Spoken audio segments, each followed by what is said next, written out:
All right, welcome back, everyone. We've got the next series of the day for you here over at the Stream 4, I think is what we're calling it, not letters. But we are here, of course. It is the first day of the International 10 group stages, and we have a banger of a series for you here. We have Elephant versus Beastcoast, two teams that only ever meet each other on the international stage, so I'm not sure what's going to happen.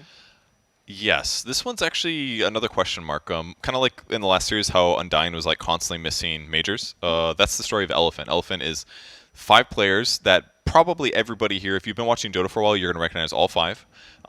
They consistently rating 5th place in the Chinese region, so they just kept missing the majors both times. They managed to qualify, so they're here now. Beast Coast missed the first major due to COVID. Second major disappointed, I think, when they did end up going, and they didn't do so good in the ESL tournament either, the ESL fall that we casted either. So No, Beastcoast did all right in ESL Fall. did they? Yes. But did they? Okay, I'll believe you. They did better than expected, I think. Okay. Um, with that said, though, we have a lot of hope for Beast Coast. Maybe some bias on this panel. I know you're a huge Beast Coast fan. That's me. I just tweet about Beast Coast all the All the time. Love speaking Spanish, knowing the Spanish memes. That's me. Talking about Gracias, myself. Purge.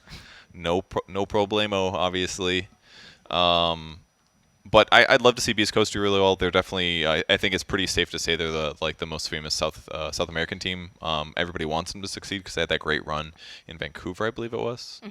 Originally, they got top 6. That was really cool.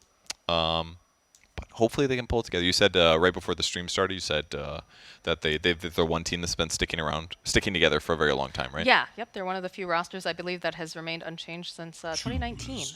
2019. That's a long That's a time. long time. Like I remember these guys back when it was the Croatian minor and they were getting their first LAN experience.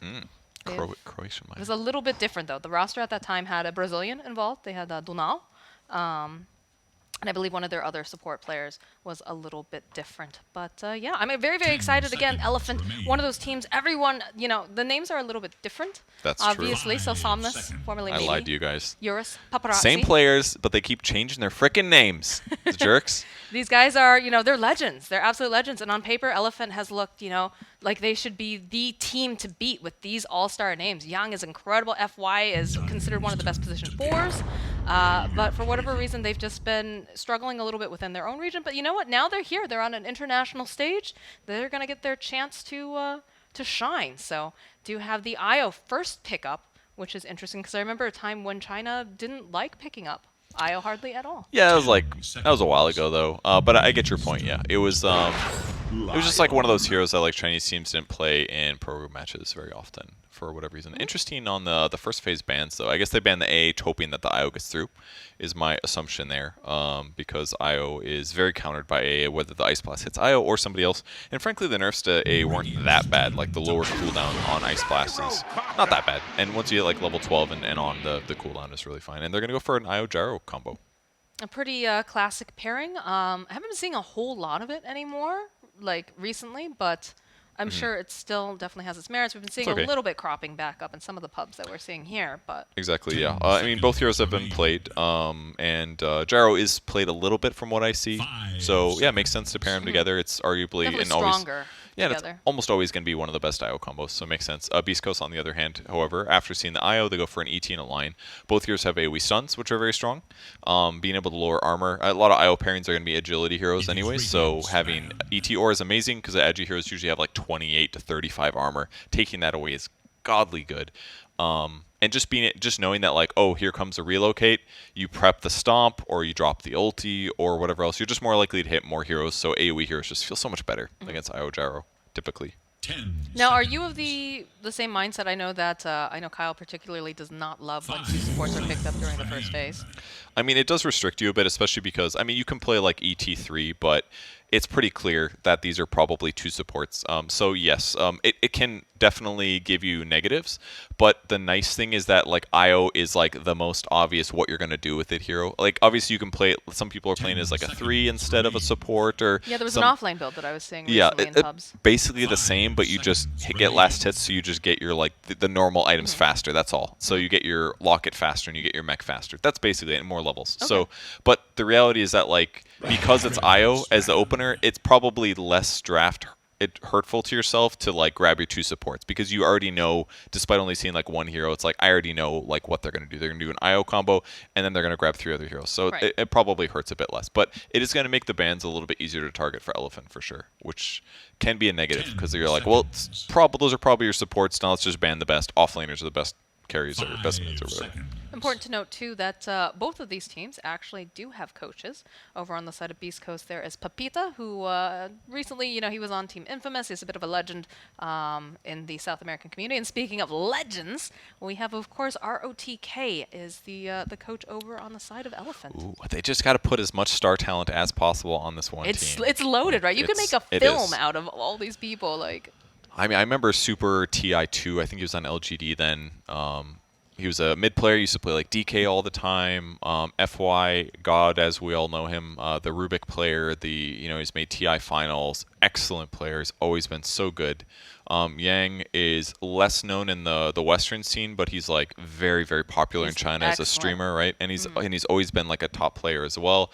Maybe slash Somnus is effectively like the Miracle slash Sumail of China in a lot of ways. Always been a fantastic, excellent mid player who gets crazy good stats in games. And then Paparazzi is like one of the best carries to come out. Yeah, Young's of the actually Chinese scene, so popular. Like, he's extremely popular. There's a whole like explanation about like his nickname actually means leather shoes because he wears a lot of leather shoes. But apparently he's very rude. He's extremely rude, but the way that he's very rude is extremely funny. Okay. So he's got like all of these fans because it's basically like someone who BMs, but it's just really, really funny the way that he does it. I don't fully understand all of the translations. Like and whatnot. slacks. I can't play Dota with Slacks. Love them to death, but I can't play Dota with them. But it's very interesting to see this amount of star power coming out for the side of Elephant, and a lot of like these familiar kind of faces coming out for the side of Beastcoast too. So. Second round bans, Earthshaker, Night Stalker, basically the heroes that are going to start the relocate or scout for it. All 3 of those heroes are great for it. You start the relocate, you instantly after get hit by a fissure, and all of a sudden Gyro's directly on top of you.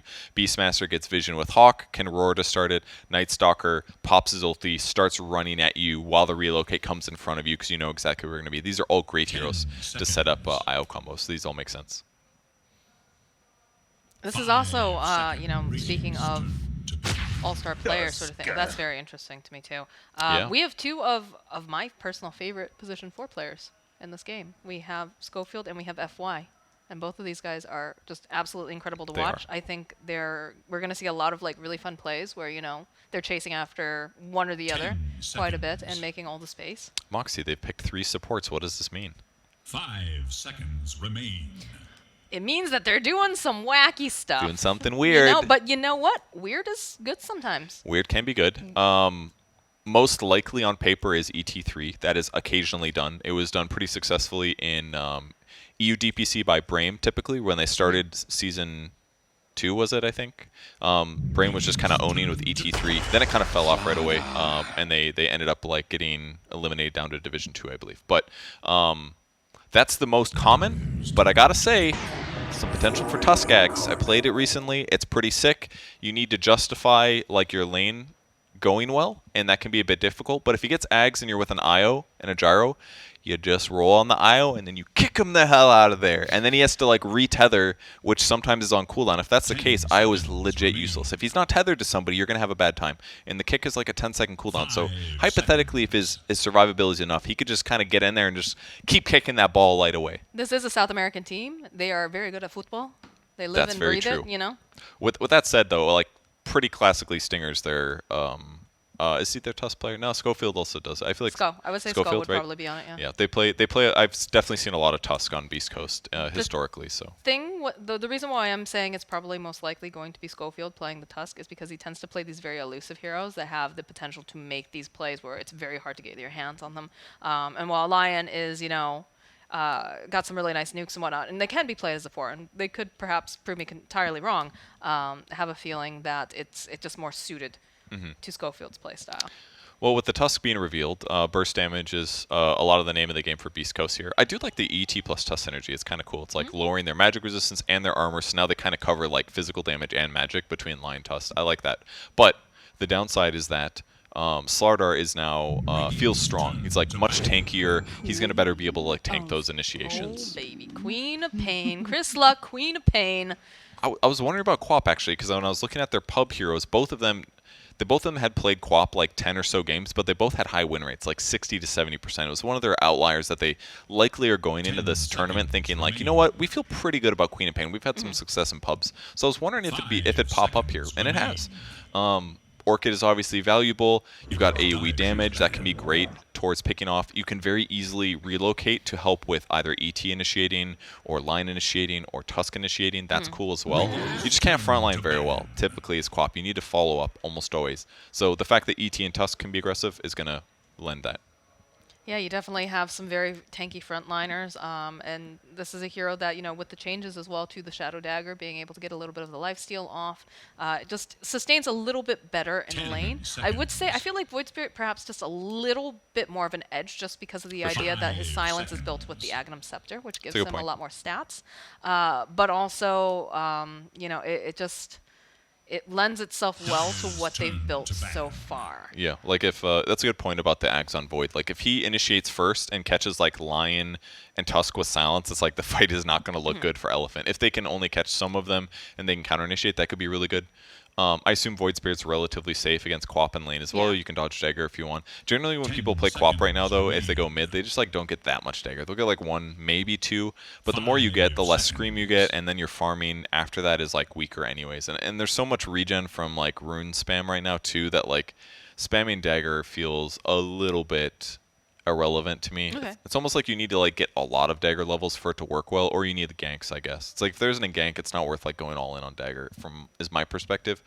But we'll see. I think Quap makes a lot of sense though. You have to be a bit careful about like Slardar amp. If Slardar does get on top of you, you can die pretty quick. Oh yes. But Well, she's not wearing much anyway, so that's true. What's he removing? Just a little bit of the 4 pieces of metal attached to her body.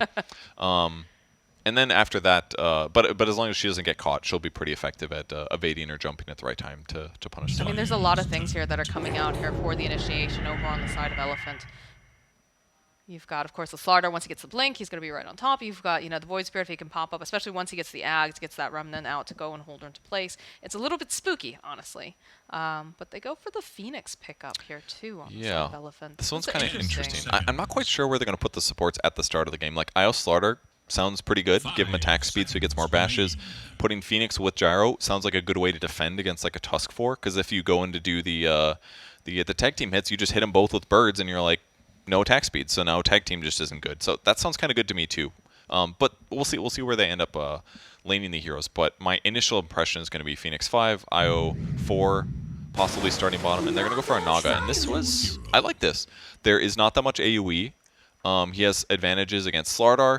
If you see the relocate coming, you slap that song in the sky and you shout your lungs off, and hopefully nobody interrupts you. The only negative is maybe like if you put a gyro missile on him, typically you're going to be able to interrupt the TP, but I think this makes a lot of sense this game. Oh, it is going to be a Schofield line. All right, it's a Whispered Tusk, though. That's so exciting. It is offlane Tusk. This is exciting. Okay. I like it. I mean, again, they pick Tusk all the time, but I just saw like the IO gyro and I'm like, kick him. Like, just kick that little bastard. Kick him away. Kick somebody away. You can kick Gyro away. Like, that's good too. It's like 2,000 some range. It's not like insane like it used to be, but it's very easy to kick now. You just click the ground in whatever direction you want to kick, and whoever's next to you will get kicked.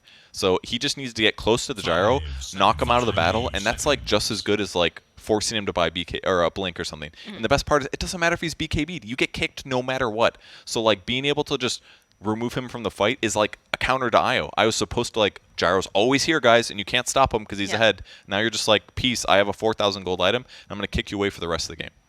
That's going to be very annoying for FY to have to deal with, for sure. But that's assuming that Whisper can have a laning stage, and that's the part that I struggled with a bit when I tried this in pubs. It's like Tusk does need to spend a little bit of mana to either harass or to get last hits, and he doesn't have a huge amount of HP. It's high, but it's not like incredible. So you kind of need to buy an item that's going to lane sustain you typically. So I experimented with Vanguard. I found that very good because then you have HP, damage block, and it kind of just like enhances his skills anyways. You get tanky up in front, and then if they ever try to stop you from kicking or eating your friend away, it's like, too bad. I'm super tanky. I'm going to get an HP talent. There's like an 800 HP talent or something. Maybe something like that. It's like a lot of HP. You get real tanky on the hero. You just get like phase boots. I got a Vanguard and I bought an Axe basically, and then you just start kicking. Works out good. Well, we're about to see if it's going to work out well in this game particularly. They might not even do it. They might not even buy Axe. I feel like this is when I get baited when you're reading patch notes and you go on this long tangent. You're like, "This is gonna be so good, guys," and you go, I've literally say everything, and then immediately afterwards, everything I just said was you're like, irrelevant. "Just throw everything out the window." That's what I'm getting. I'm getting the vibes now. I mean, legitimately, like I do not know how this game is gonna go. All we know is that he's off lane, and Whisper likes some funky stuff. I gotta say, I'm a fan of the player because he's like, I like playing int support type heroes as 3s. I love doing the same thing. So I don't know. Maybe we'll see it, but he could go something completely different. Maybe he's gonna go Shadowblade or something. You know, we don't know. We do not know indeed. Now, how concerned are we if we? I like the question mark above FY's head here. How concerned are we if we look at what they're bringing to a team fight, right? So you've got lots of single target lockdown in terms of what the Void Spirit brings to the table. Elephant side. Yes, and Slardar, obviously, once he gets that Blank Dagger for initiation, I assume he's going to be going for that. But then you do have, you just have Call Down and Egg, and is that going to be enough? I mean, it's quite good team fight. You have to worry about the song is the biggest thing that's going to disjoint it a bit. Like if they pop Egg and you can just song and everybody walks away, yeah, then you can re-engage afterwards. With that said, Beastcoast can also fish for kills relatively easy between Elder Titan didn't see that one. or maybe Tusk running in. So I feel like It's like Lacoste is sitting right next to us right now. there's just a lot of ways for them to fish for initiations, is what it feels like to me. So maybe they'll have an advantage there. And again, it comes down to like Elephant's setup. Like if they blink and Slardar and stun at the same time that a relocate comes through, then Elephant can force a fight if Naga's not there to shut it down. So I think it'll be fine for Elephant until Beastcoast gets a little farmed in terms of like their overall team fight impact. All right, let's see how these lanes end up shaping up. Compete for ultimate glory. Everyone heading back, leaving this beautiful bounty rune for Schofield. Good for him. So, line of boots, pretty solid as the 4 typically. Lines may get a couple little nerfs, but still seen as valuable by a lot of teams. Disables are good, Hex is good, and yeah, they are going to do Phoenix plus Gyro to protect the Gyro. If it's just an IO and you can pump heals, it's like, yeah, you're offsetting some of the damage, but it's not as incredible as just being able to like fire spirits and say like, sorry, your tag team just doesn't do anything now. So I think this is a good lane setup for Elephant in the context of what's happening.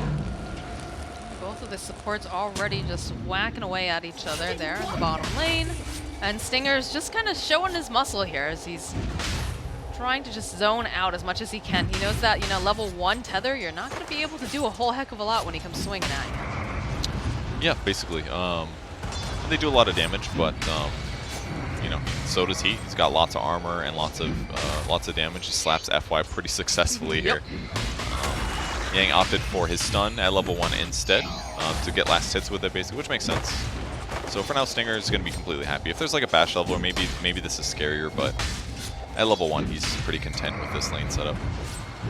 And Naga's also got really high armor traditionally too, so I think she's going to be pretty content with laning against the Slardar generally, but I haven't done this matchup in a while.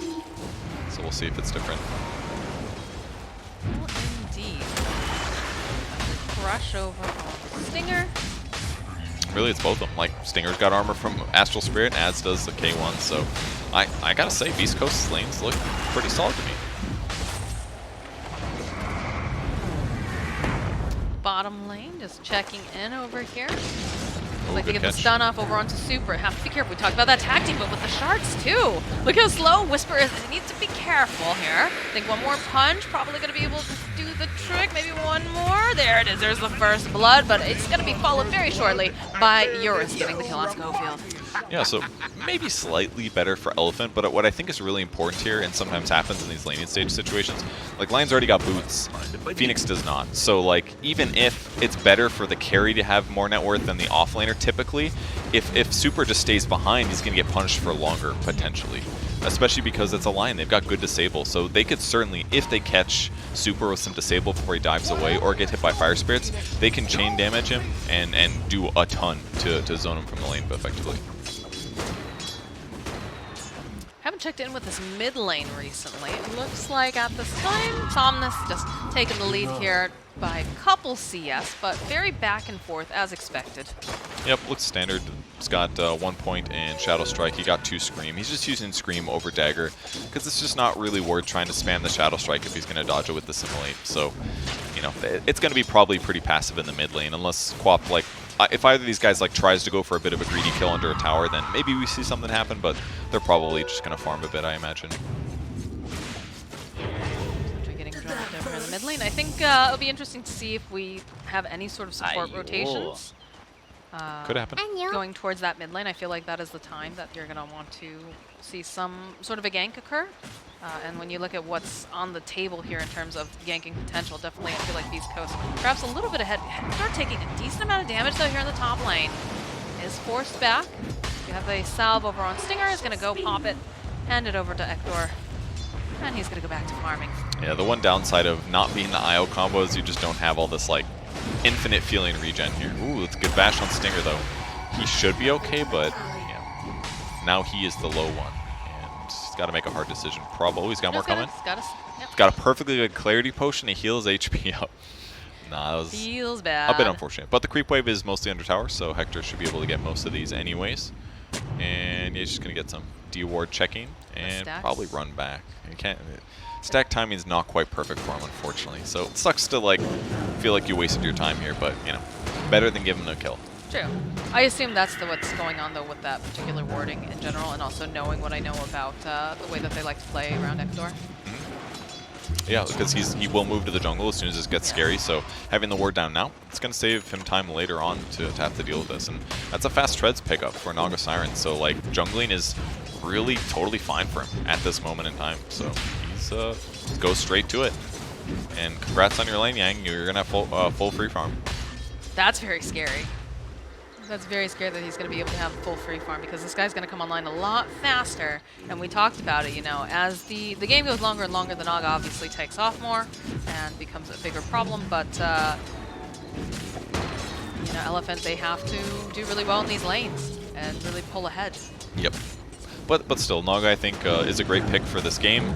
There's just a lot of heroes that don't deal with her super well. Here we go, typically. Here we go. Oh. Jump forward here immediately over onto yours. They have the shards. Chris Sluck, he's here. They've already used the missile over onto Whisper. They need just a little bit more damage, and they're really hungry. They want this to move forward. It's not quite enough, though. That was a bit interesting by Chris to do the Sonic Wave there. I mean, he was careful that he didn't push him over the ice shards, but it did get him separated enough where, like, doing the Scream of Pain follow-up wasn't good. So I don't know if he was, like, limited on mana at the time or what, but they just thought they were going to get that gyro kill, but there was just no follow-up due to the Fire Spirits. Fire Spirits really doing a great job.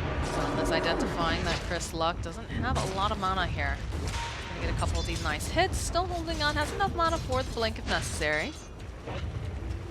Gonna try to challenge here. Schofield goes for that Earth Spike. He's got to be careful though. Immediately the Hex comes out. He's gonna run for his life because he's sitting very low. He does not want to give a kill to Somnus. That's a 50-50 there. He either goes up the cliff to safety or he picks the slightly longer way and Schofield read him there. But genuinely 50-50. Like Somnus is going for that. He just has to say like, okay, is he gonna do the obvious way or is he gonna mind game it? And then Schofield will be like, well, he thinks I'm gonna mind game it, so I'm gonna go the right way. And then Somnus is like, that's exactly what he's gonna do, and he was wrong. It was a double, triple mind game. It's no kill.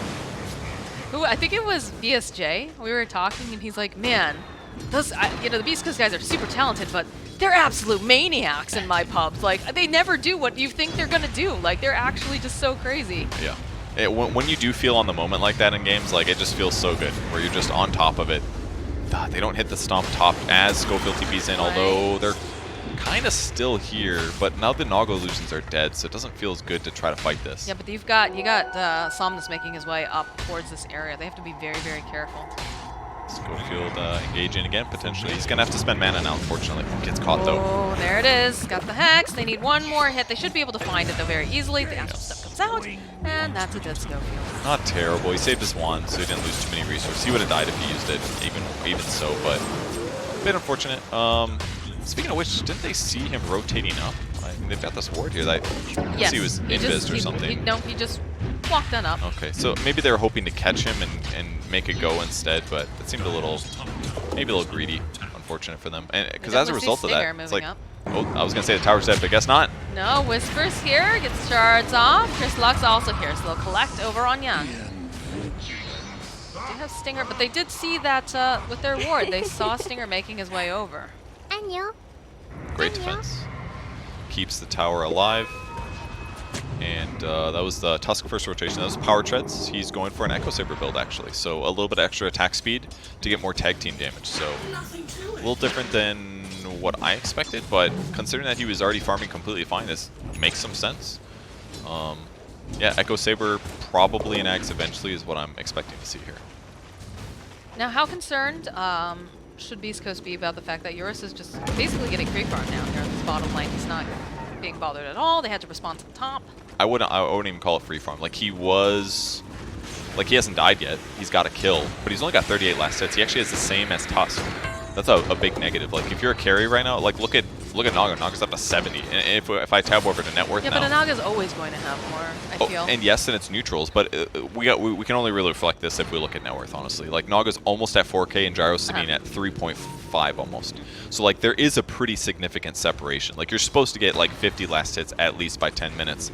And Eurus might hit that, but it's going to be kind of close, is what I'm trying to say. So it's like he's not exactly free farm. He's doing okay. He's not being punished massively, but he's definitely playing a little bit safer than normal. They want to try to challenge us. They have very nice vision over here on the side every time that Eurus tries to go for the stack. They're going to try to punish. Hector smells farm on the map. Of course he wants it, and there's not too much that they can really do unless they bring more heroes over on the side of Elephant. And they haven't quite spotted all the Beast Coast heroes yet. Like, they obviously see the Naga illusion on the creep wave now, but it's a little scary for them to play here for now. But with that said, Somnus is top net worth at the moment, sitting a little bit ahead everybody else, which is great for him. Chris Luck's not far behind, only about 500 gold. Spending some time on jungle camps here, maxing out Blink pretty quick. Definitely helps. This is one of those places where getting less dagger is just better, because then your blink is going to be maxed out much earlier in the game, because you know every level that you get past like 10 or something, it just delays you, and then you miss your timing for your ulti at level 12, and you have to delay your talent, and lots of things like that end up adding up. So he's on a good trajectory here. Not sure what he's buying, but he'll make his choice soon. I assume it's going to be some type of Orchid thing, but it doesn't look like the absolute best Orchid game. Ooh, they're smoked up FY. Just be a little careful. We'll just connect immediately over something.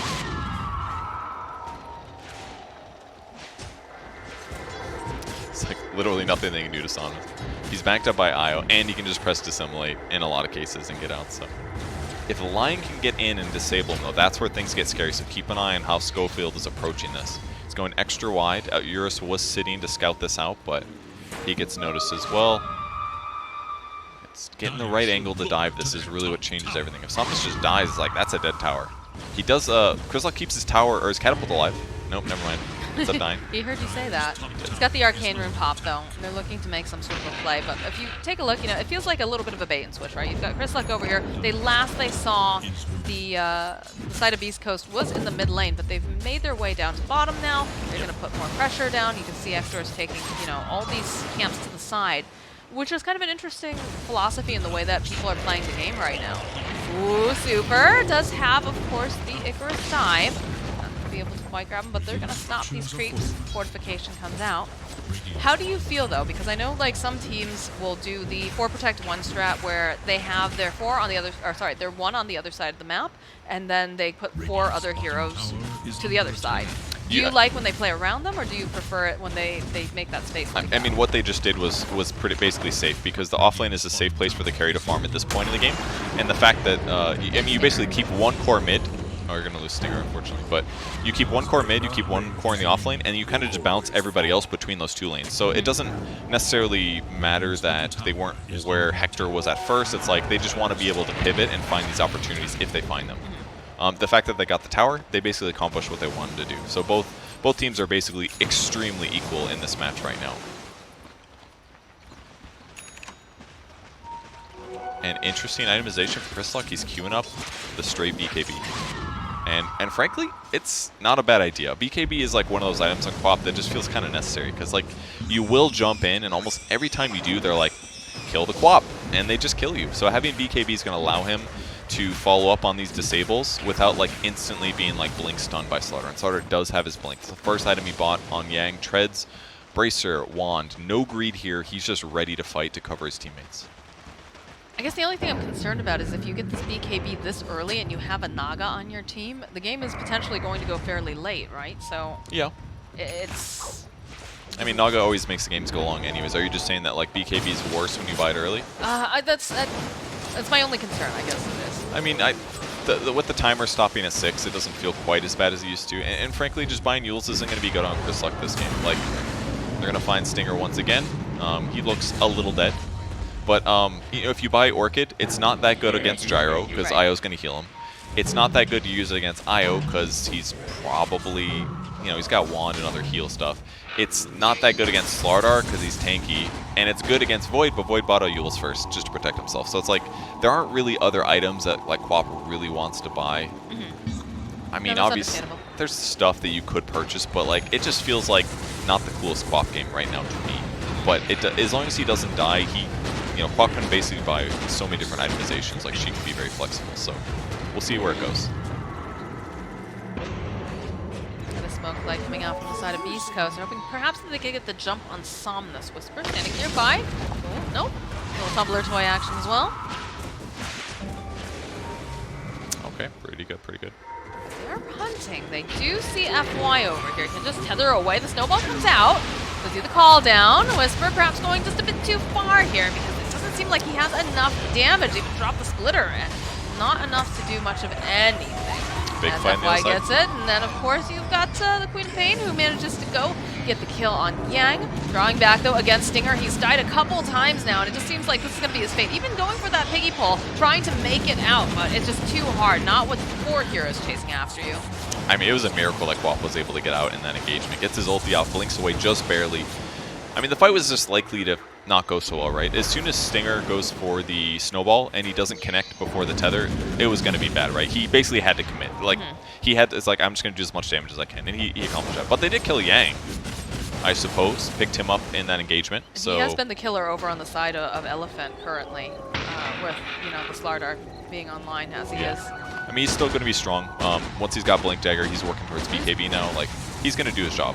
So it's okay if he dies a little bit here and there. It's all about making that space here. Eurus, who is getting closer and closer to that Agnum Scepter. Okay, and he finished Maelstrom first, so this is a great build, obviously. It accelerates him. He got a lot of flat cannon. Got the flat cannon range talent. Whisper, Huntin, though. He wants to kill FY pretty bad here. Might get him this time. Alright, got the snowball. Focuses over onto Eurus. Tag team followed up with a stun, but not quite enough as they're able to just go and teleport out. Okay. Reload. That was the reload. Follow Yeah, up the now defensive. again.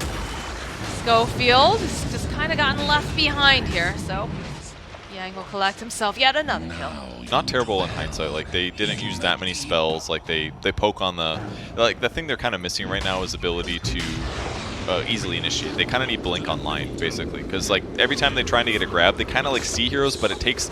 there's a little bit of separation between their initiation and that disable. So, like, Elephant is able to disengage a little bit. If Lion was having a slightly better game, he gets a Blink at an okay time, and the game is maybe different. But you know, he hasn't really been super successful just yet. And there's just a lot of, like, dive and, like, escape kind of stuff. Like like Void Spirit being effective so far has hurt his game and therefore made Beastcoast weaker at initiating right now. Well, I mean, the problem with, you know, when you have a Tusk, right, you've got Snowball, and he keeps using it as a way to kind of initiate. You can't do that, I feel, because of the fact it's just so telegraphed. You have this moment to prepare yourself to, you know, decide, okay, do we want to try to fight this? Do we want to back off? Do we want to do a relocate out? Like, what's the deal? So, like you said, they need another initiator, and it cannot be Chris Luck either because he is a bit squishier, as we've discussed earlier. So I think it has to be a support because you obviously don't want your 2 jumping in first and getting immediately blown up, and Whisper is just, he's too conspicuous currently. Yeah, but it's still going to take a while. You gotta... It gets tower at least. Whisper is queuing up a Blink Dagger of his own to maybe solve this problem, but he's got about 1,000 some gold. But they instantly pop back in smoke, which makes sense. They got the tier 1 tower. It's going to be easier to invade now, and that's where their wards are, so they're going to head that way. Somnus is working on the creep wave. It just got pinged by our Tusk. That's where he wants to go, but we'll see how Somnus runs. Finds him right away. Immediately going back into the rest of the team here, Stinger. All right, there's going to be the snowball we talked about, but they do follow up with a good spike and a big old punch, so Whisper will finally get a kill here on Somnus. That's great. Schofield's been trying to hit him with that Earth Spike all game, but he finally lands one and gets him a really good kill. And that's just one of those moments where, unfortunately for Somnus, you just got to read the map. He had a ward, so he thought he was safe, but incredible web. They do not like this bird. They How did do this not hit? like Oh it. my Oh, and a God. finger kill. So the stats begin. I thought maybe he'd get out of that one, but the mana drain and then instantly the finger, big pickup. So some much needed kills for Beastcoast, and that's going to put Lion at 19, basically 2,000 gold, very close to his blink now. And now the game's going to feel so much easier for Beastcoast. And think about the other side as well. Like Gyro's kind of scared most of the time. I don't think Naga has to be too scared with Manta here, because like if he gets gone on and pops Manta ulti, like I think he's covered most of the time. Unless there's some like really good chain stun with like Slar Stun and Astral and Rocket. Those are hard abilities to chain stun. So There's just so many pieces that have to fit together, right? There's elegance and simplicity. I just feel like it's going to be way easier for K1 to stay alive on the map. And it's going to be good for Beastcoast to look for kills. So I just feel like Beastcoast is going to get a couple more kills over time than Elephant will. At least until they get Ags on the Void Spirit. Yeah. They have the Ags at least over on Eurus. He's working on the going bottom. BKB for his next. Yep, they've got that relocate, but JK, very easy to get a kill. You just blink Slardar stun, then you bash him, and then Somnus does a stun afterwards. So they got him. And that's basically going to give them the Ags on Void Spirit, 200 gold to go on that. So, and they did that in deep area. Kind of a similar... Ooh. Naga, they relocated right back over near, but they'll go do the call down. It's fine. Burn that cooldown.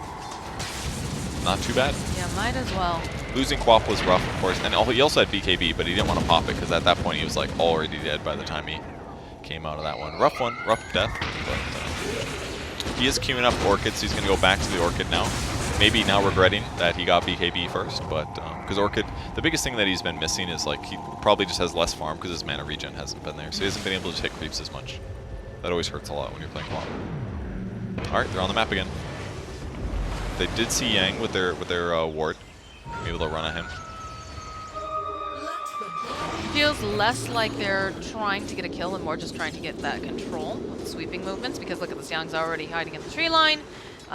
Realizes that, you know, people are not showing, and the way that they're showing up on the other side of the map is probably indicative of the fact that It's this ward, this Radiant ward that's between the small camp and the large camp near the safe lane. That's the ward that's changing everything. Like, because that's the place where people are going to walk through to come kill you. So if you smoke to come, yeah, you're going to get those kills. But if you don't, if you're looking for like these easy casual setups, yeah, you're not going to get these free kills anymore. And it's going to force a lot of movements. So that ward really paying off. Super thinking about reading his book. Finally does it. Good for him. Get smart. Eurus doing his best to clear these illusions. He's doing okay for now, but as the game goes on, K1's illusions are going to be really annoying. Interesting build. Manta Diffusal instantly into Vanguard and to Basher. He's going straight Abyssal Blade. Wants the lockdown. But also, the damage block on illusions, not bad at all. When your illusions are already a little hard to kill, it's going to be really effective. Damage block also against Slaughter, excellent. Against all sources, because normally the damage block applies before the minus armor, so even if you have minus 20 armor from Slar ulti, you're still going to damage block a big percentage of the overall damage. So it's kind of a cool build, but has some good merit here. And gives them lockdown against Void Spirit, I think is maybe another option. That's very important, obviously. I mean, I remember when Void Spirit first came onto the scene, it was like, how do you hold this guy down? It was just pop. That was the answer at the time. So you need to find solutions to this. Yeah, and Lion's a great one, but Lion has the negative of being very squishy. So if he gets you first, you're super dead. Yes. But where in K1's favor, he's gonna have a lot of items. He's gonna have a lot of tankiness, some confusion by having illusions. So he gets more options to like start the fight with a Abyssal.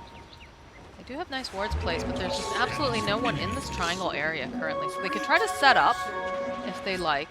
There's a Radiant scan, briefly toggled on Roche, but that kind of reveals they're not Roshing. Oh, they're going to smoke. They might imagine Roshi. Oh, this is going to be really bad for Beastcoast, actually. The fact that they're just starting it now might mean that Elephant get there plenty of time.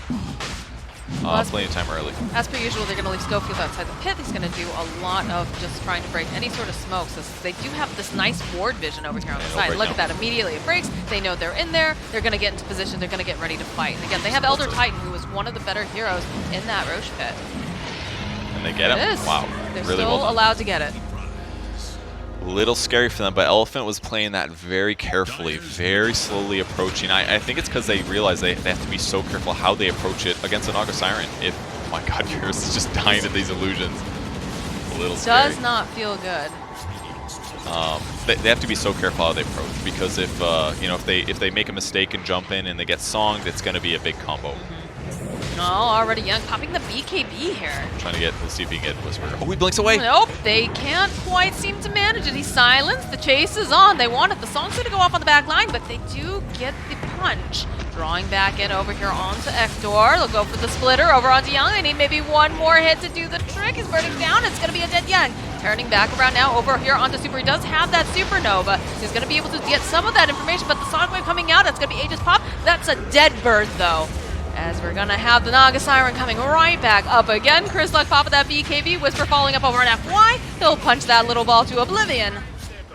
And now the chase is on Eurus, that BKB, the buyback on Io. He doesn't want his core to die. He's going to be able to get there. Can he do it fast enough as they'll end up losing Stinger? Turn back around. Hector needs to be careful. The teleports are going out. Whisper's still nearby. Somnus hunting Hector over on the back. K1. He's not going to be able to make it out this time. They've got the spirits. They've got enough. Really nicely done. Good buyback from FY there to turn that, because it looked like they were going to be able to clean this all up. Whisper played that fight so well. Stays alive, baits them in using a lot of spells.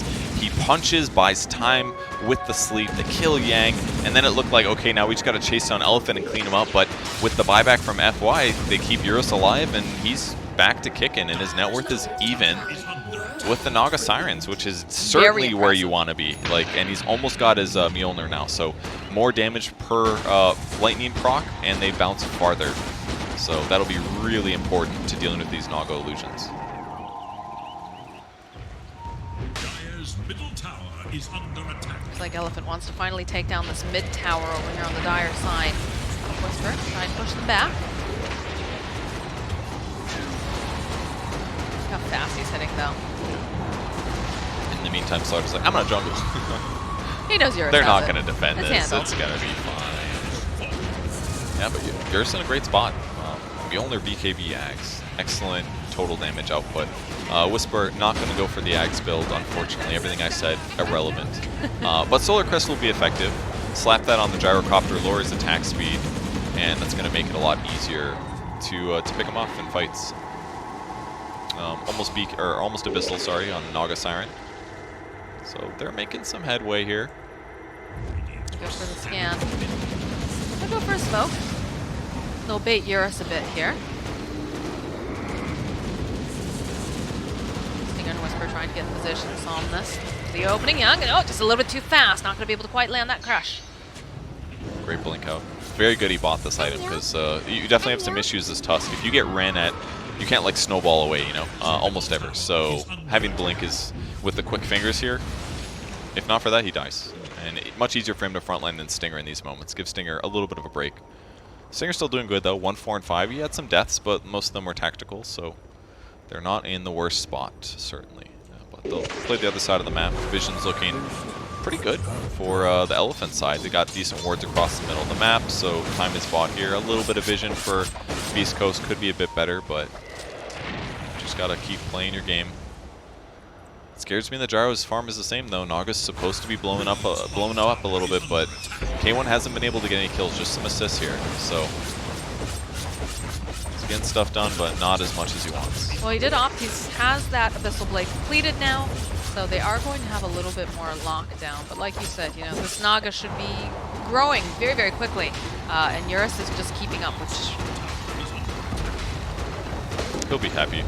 With Relocate and the heals behind him, and once he gets Satanic as well, killing him is going to start being really hard. Like, we're going to have to start seeing some heal solutions, some anti-healing, some like Shivas potentially at the Scotty. Once you have that, it's a little different because you're getting a lot less heals, but Or they can just kill the IO. That works too. If That you works can too. manage Could it. also go for, you know, the Spirit Vessel. Something to try to mess with the healing going on. Yeah, I don't know who's gonna build that though. I don't. True. It's not a lion item basically. Like Tusk support, sure, but yeah. Instead, he's just gonna go Halberd. They're just gonna try to stop the attacking. It's a good idea too. This is a hard kill to get, guys. Well, they could kill him. Just But that's they're a gonna lose little him bit after. easier. That is definitely easier as they're able to blow up FY. They Big can drop kill. the splitter for it. Fall down comes out. The BKB comes out from Eurus too, and they go. They have that Abyssal Blade like we talked about. Chris Luck getting some of these clicks out. They'll take that Stinger over on the other side. They have to focus down this Egg now. They've got the song out, so Egg will fall. It looks like they're just going to back off. They took down the IO, but they're still just a little bit too scared here to follow up. Signs getting thrown out over onto Young. And the rest of Beastcoast just going to try to Delta Split, but unfortunately for Schofield, he cannot outrun Somnus. I mean, they're using their teamfight ultimates good. They pop the song consistently. Quap is aiming for that egg almost always in these fights. Just pops BKB, jumps in, kills the egg. They don't have to worry about that reset. But ultimately, a great Ice Shards catch on Gyrocopter. They kill the IO instantly. That was like the ideal jump. They're able to force the fight on the Gyrocopter, but once he pops BKB, it's a little bit hairy. So they have to disengage, but you know, once they get a little bit more farm on Nagasar, in fact, his itemization is adjusted. He started building BKB, but now he's changed to, looks like he wants a Butterfly next. He wants to get more evasion against the Gyro, which is good, but with the 20 or 30% proc chance on Mjolnir does give you True Strike. So the Butterfly's only going to give him about 20 evasion. So I'm a little unsure about it, but it'll be really good against Slardar and Void Spirit. That part is true. Those guys are not going to get True Strike anytime soon. See a couple pings coming out as they're making their way into the jungle. Somnus jumping immediately over onto Schofield, and with that axe, it just does too much damage. They even bring the rest of some friends over here, Eurus and FY. Yeah, they want to. Hoping that they might have some stragglers, perhaps. As much as you can get would be helpful. Lane's thinking about buying a shard here. A little surprised, personally. Obviously, the BKB aspect of it is quite good, but maybe he wants to get it because it'll make him more survivable against Void or something like that. But give him a magic immunity against the Silence potentially if he can use it in time. But it's a bit hard. So for now, still pushing out the map. K1's got his items coming. Yep, picks up the Eagle Song. Yep, he's finishing the Butterfly first. Some cool like jet noises I just heard. Is that a taunt on the IO? I'm actually not familiar with it because it looks like fireworks, and I know there were fireworks. Sounds about right. Yeah. Oh no, it's cool. I like it. Also, Every time. I'm not sure if it's tied to the question mark too. Got him. Eurus has 0 gyro items. Very, very boring. And FY has. There is a taunt pop the question. I don't know what it does. Oh, I haven't seen that one. That's where he makes the question mark about him. Yeah, I didn't remember that though. That's very cool. I like it. I'm There's disappointed the that smoke. I don't have it. They're gonna fight into their jungle. There's great vision for Elephant. Oh, the drawback One reveals. immediately though. Chris Luck, BKB comes out from the Yak almost instantly. Chris Luck needs to be careful. Again, does have his own BKB. They drop the Earth Splitter. They're trying to find this opening. They want to take down Super. They've got the Sonic Wave. They should be able to get that kill. They save him. Buyback immediately now coming out from Phoenix as we do have a fight breaking out over here on the side. IO coming right back in again. Chris Luck, though, does manage to get the kill onto Yang. Somnus looking for the opening here over onto Ector. He's got the rest of the team behind them. They want to try to protect him as much as possible. And it looks like Somnus is going to have to retreat here with the rest of the team. It's not full retreat, though, because they definitely have control over on the side of the jungle. Man, they were really close to killing the Void Spirit, but a little too much healing from FY. But ultimately, 2 kills for him, right? They killed the Slaughter on the side, that one fight that ended up way in the middle of nowhere. But there was also buyback from Super, so 2 kills and a buyback. Great engagement for Beastcoast. Now they just reset again, wait for their ultis to come off cooldown. The only really big one, I guess they use Finger of Death, of course, but the other big one is the Quap ulti, but everything else, it'll be back soon. So can still hang out near Roshan. Roshan is going to be spawning in about 6 here. Somnus is having a very clean game right now. The jump forward immediately on Stinger. It does have the Force Staff, though. He's going to have to anticipate that in the future. Roche does spawn. They see that. Ooh, Schofield needs to be very careful. Because Eurus was looking for a murder, for sure. Ector making his way over as well. Nice song. Why does he say sleep? What was that? What am I missing? What? Oh, he must have gotten stomped from Echo Stomp. I was like, who slept Eurus? I was like, did they song? No. What's that? No. The other sleep. Not a lot of sleeps. I was like, is there a Ricky? There's a Ricky, isn't there? He's just been there the entire time. What is the meme? Like, Ricky always has been. Oh, the jump forward over onto Ektor. He's getting a couple of these nice bashes off. They have a beautiful egg on top of it. They'll end up losing K1 for sure here. And now Whisper is not looking like he'll survive this at all, as he is the next to fall. Big catch there.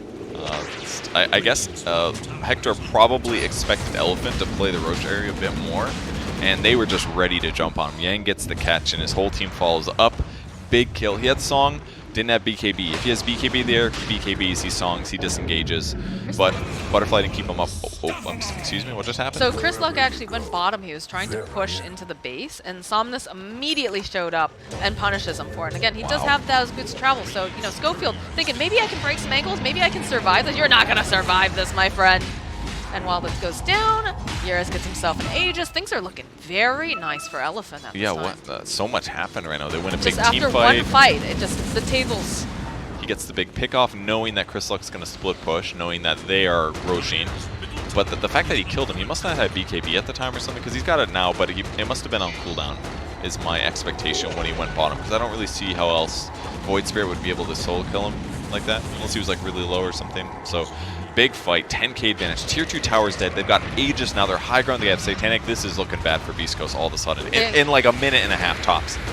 They also have the Shard now online here for the Phoenix. So you're going to get that Sunray action on top. So we already have so much heal for Eurus. He's got a Satanic, he's got an IO, he's got, you know, the Sunray that'll be able to come out of Egg, plus the fact that they threw that at him, and look at it, he doesn't even care. He's like, okay, that's cute. Wow. I'm just going to heal right back up again, and force me out of your base. I dare you. If there wasn't a Satanic or an IO, that would have felt real good. Oh, he's half HP. He might back now. Nope. Nope. Creep wave spawned. I don't know how they find the opening in here. Because the second that anybody jumps forward, Somnus is just going to follow up. It's spooky. Another sleep. Ricky's back. Okay, I'm trying to dodge that missile. Another Shadow Dagger. MKB completed now for Eurus. Butterfly feels useless now. This timing that Hector wanted to hit did not happen. And I don't know if he would have hit it faster if he skipped the Ogrex, but now he's going to be kicking himself for that one small itemization in moment. And maybe it was like he just shouldn't have played there or something, or maybe it was just Elephant was on top of it, but the momentum has certainly shifted. That's what we've seen. I just don't know how you have to get some sort of like crazy pickup. I can't even think that you can't get Eurus. You'll have to jump on like the IO or someone else instead, and then. Well, there is a solution. You just buy Ags on Tusk, obviously. Yes, clearly that was the solution all along. For real though, it's good. I'm not even kidding. Whether he wants to jump into those guys and kick them away, I'm not so sure. But I mean, Schofield's crazy. To be True. really honest. Smoke play though coming out from the side of Elephant. They're looking to find any stragglers here. This, of course, Schofield with the Invis rune. They were not prepared for that, so he's going to be allowed to survive for now. I would like Schofield to spend some money. He's got 2,500 in the bank here. He's got 1,700 more than buyback. He's just not spending it. It's like, homie, you got brown boots. Like, That's spend true, the cash. he does. I think it's a situation maybe where he just doesn't know what the right item is. I mean, I it's don't know. his normal life stance. He just takes all the TI money, puts in the bank, so it's probably easy for him to translate that into game. Looking for the initiation potentially, but they don't want to fight right now. Whisper's hitting buildings pretty good, They're trying, yeah. They're trying to just do some sort of a trade because they don't feel ready, it looks like. But immediately, you know, the fortification flat comes out. They're just going to let them do that. All right. Somnus teleports home, cleans up. They do end up losing the tower. And these illusions do hurt, to be fair. Yeah, that was good. But A lot of damage, a lot of physical. Not too much armor on Somnus right now, so maybe I'll think about getting the plate later, but they do finish the Heaven's Halberd on Tusk. He's queuing up an Orchid next. And honestly, I'm confused at this point. Orchid? perhaps to Not good against Gyro. He's got Satanic and BKB. Obviously useless there. the IO and it's the, okay the against Phoenix, IO. do you think? Phoenix? Go into a Bloodthorn eventually? You could use 2 Orchids to kill Void Spirit, potentially, but I don't know, yeah. I don't know. It sounds all a little bit wacky, I gotta say. They clearly have a plan in mind. I just don't understand it yet. Yeah. Look how fearless Eurus can actually be right now. Yeah. Like, he just walks right up. He's going to take back this outpost. He knows that there's Beastcoast heroes all around him, but he's so certain that the counter initiation, if they try to make any play on him, will be so swift and so severe that he's probably going to come out on top. Yeah, almost for sure. Like, having Satanic and all this stuff is just good luck killing that guy. It's not going to happen at all. Flicker gets picked up on the Beast Coast side. It's pretty good against Slardar ulti, but I don't really see it being like the item that changes things massively. There's BKB on Naga. That's what's going to make them feel confident to maybe fight here. Let's see. They're looking to take a fight, though. Drop the Spirit, try to get a bit of information over onto the back lines. Does manage to find like 3 of them here. Double Damager does spawn bottom. I'm not sure if anyone has caught that out just yet. Oh, it looks like Chris Luck gets himself a little treat here. Aegis gets reclaimed. Okay. So they've timed it if they want to try to take this fight. There is a creep wave in their base, but this is a decent time to fight. I love FY's positioning. It's like somewhere nobody would expect on their side of the So map. far forward. Usually Ania's going to be behind. Oh. The immediate. Oh my God! Schofield just immediately like evaporates here. Hector, he's taking so much damage. Look at this. He's trying to get the song off. Does manage to get it, but he's just getting ripped apart to shreds. Schofield needs to be so careful too. Even just those IO spirits hurt so gosh darn much. FY already looking for this teleport over. They get the missile over onto Schofield. It's a dieback. Well, at least he'll buy items now. He's got 2,000 gold and he just dieback. Spend that gold, Spend that please. gold. But I don't know. He wants like an Aeon disc or something, and he was gonna die anyways probably, but it's okay. Elephant is really well positioned right now. Once they won that one fight top lane and Gyro sat even net worth with Naga, then they killed Naga mid. It's like the tempo of the game got really messed up, unfortunately, for Beast Coast. Now it looks pretty likely that this Rax is gonna fall, but maybe they can defend. They're getting ready. We don't have song for another 30 though. I'm not sure how you approach. Just keep throwing out those stuns over the back lines though. They try to go and burst down Yang. It's pretty difficult though. They have so much healing. All right, they eventually take down the Slardar, but Hector, he's in a very bad position right now. Almost Stomp does dodges. come out, buys a little bit more time here. He's gonna try to just fight here against Somnus. He'll get the kill on Super, but Hector, he's down. He has no buyback for 88 something seconds. Whisper is still over here on the low ground. He's just trying to get off some of these spells. He gets drawn right back in again with the Aether Remnant. They're able to win the fight. Still 2 dead heroes. 17k net worth lead. We had some diebacks earlier. This is looking rough for Beast Coast. Line's got a 4-staff. Watch out. Here we go. Got that gold mid. Gotta do it, and there's the Megas. 40-minute Mega game. 19k gold advantage for Elephant, and they are gonna back out. They got no Phoenix right now. They've got some pretty solid advantage. I can't help but think they're not gonna continue, though. I mean, they still got like 50 seconds. Maybe they're scared about a buyback on the Naga. He is actually very close, about 200 away, so they could be expecting it, but yeah, here they go. Let's see if they can end the game here, or can Beast Coast somehow defend? Let's go for a smoke play.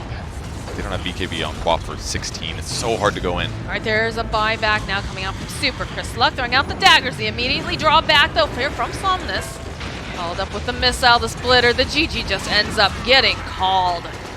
Beast Coast not going to be able to clinch this first game, and Elephant playing very, very nicely. They did. I think Beast Coast played really solid the first 30 minutes or so, but those little mistakes they made, the jumping, losing K1 in the mid lane was pretty rough, of course, and among other things, just hurt him a little bit too much. They needed to stay ahead on Naga Siren, continue to get kills. It was easier for Gyro to constantly farm and be relevant. And while the song fights were looking pretty good for them, I just can't help but think that like Quap was not the right hero. I think Chris Luck played it well. It just wasn't a very good Quap game. The best thing that he did like all the early game was like, I will kill Egg, but like you can do so much more with a mid player typically. But maybe if his gank worked, that first gank that he did bot lane and got the Gyro kill, maybe the game would have had a better tempo for them, but it just felt hard to get Chris Luck in this match with Queen of Pain. Do you think some of it might have been some of the itemization choices too? Because we saw that he went for that very early, the BKB. And, we talked about how like some of the other options weren't necessarily as tidy and nice to fit into this particular game. Yeah, I mean, in the hindsight of Void Spirit getting Eul's Scepter first, I think because if he doesn't get BKB and Void ever finds him, he like Astrals Yules him.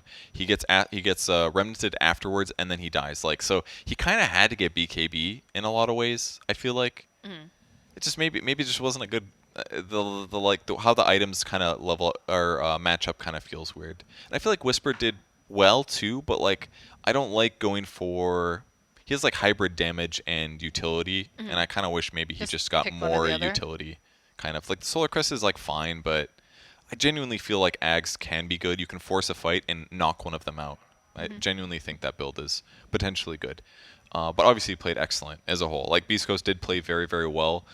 It's so hard to beat some of these like amazing teams because like they know that their build is gonna like hit this timing. They play well in the fights, and eventually it's like all of a sudden like things change and like winning fights is really hard.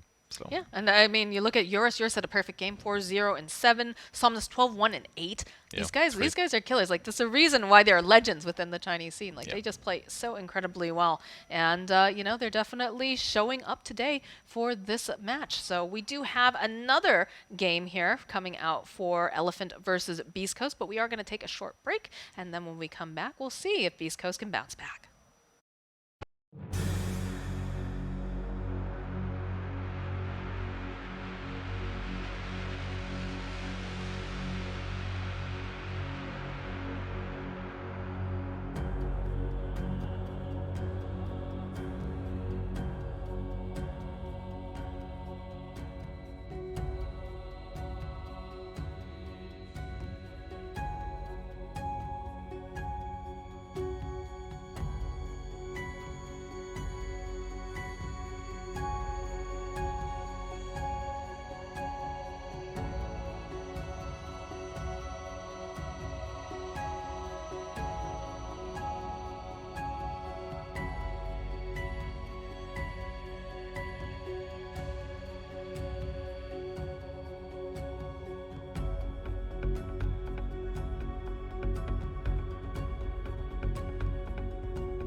Welcome back, everyone. We've got game number 2 of Beastcoast versus Elephant here for the TI-10 not the qualifiers. My goodness, the group stage. They're here. qualifying for the main stage. That right now. is it. Yes, that's exactly what I was going for. Even though they literally all go to the main stage from this, I believe, or does like 2 teams get eliminated? I think 2 teams get eliminated. Yes. Suckers. But we have game number 2. Like we said, first game going over to the side of Elephant. They had really just beautiful gameplay that they had. No deaths over on Eurus at all. I believe only 1 death over on Somnus. And Beast Coast, they kind of have to go back to the drawing board, bring something a little bit different this time around. I thought what they did was cool. It's just some of their like hero matchups where the Quap felt a little bit inadequate. It like lane fine, it farmed okay, but he like felt pigeonholed into a BKB, which I don't fully disagree with. Like I can see the negative results of him buying BKB, but he kind of did have to buy BKB because Void Spirit gets like both defense and offense from his Euls. So it's like he kind of just was forced into that. Then it slows down his farm, and all the team fights, his impact was like a little bit weak. And then eventually they just like got picked off one time that led to like tier 2 and high ground. Remember? One big fight, and then everything just kind of unraveled for Beast Coast. Yeah, it was a lot of unraveled within like 90 seconds or something like that. So they did their best. Monkey King gonna be the pick though. It's gonna make it through the ban phase. All right. Well, this is one of the big boys of this TI, I think, in my opinion. Yep. That and Tiny, which we've seen honestly, I think we've seen him banned every single time. Yes, every game today so far we've seen Tiny banned. That's right. Now we get the Granny herself. We have the Snapfire, and we have the Mars. So we're going Snapfire Mars combo. Could see this Mars being played in the mid lane, could be in the off lane. Lots of possibilities here for this particular hero. The hero's been just like subtly nerfed repeatedly for a while now, though. So he can have some issues, but Snapfire is another one of those heroes actually that's been picked consistently by like every team in pubs for quite a while, actually. So Snapfire is just probably seen as like a safe, consistent hero. You can flex it a little bit. You can play it as a core, either a 3. I've seen some 2s. When you get like Shard and Blink Dagger, it's actually quite strong. So I like it as a pick. And then a little bit of mobility. I think you break trees when you cookie hit 2, if I'm not mistaken. I believe that is one of the. I remember. I think Robson actually made an entire graphic discussing like what actually breaks trees and what doesn't. And Not Macropyre. Not Macropyre anymore. He used to be so good at breaking trees. Oh man, it was good stuff. The best one was Ignis Fatuus when it first came out, because it was Coddle's ultimate. And it would just be like a giant circle, and everything's gone. Yep, yeah. everything just. It's like a Mega Mars ulti, kind of thing. Abba picked, which is really appropriate because Abba is on the outside of the building right now. It looked very cool. It was one of the banners. 10 seconds remaining. I wasn't sure where you were going with that for half a second, but and that's one thing that I think Elephant is showing that they truly value is having some sort of like heal or save or something to be able to protect Eurus. Yeah, and Abba's very good for that. Very effective as a 5 at lane domination. Maybe not domination, but like very strong laner. Good at doing the regen trade battle. He's going to be able to dispel stuns. Against Mars, it's not always perfect because obviously they can be speared away from you, or you have to walk past the Mars ulti to get that off. But lane-wise, it should look good. They can Monkey 4, they can Abba 5. So they're still very flexible on the front of draft. Ban-wise now, banning heroes that combo with Mars. That's the Phoenix.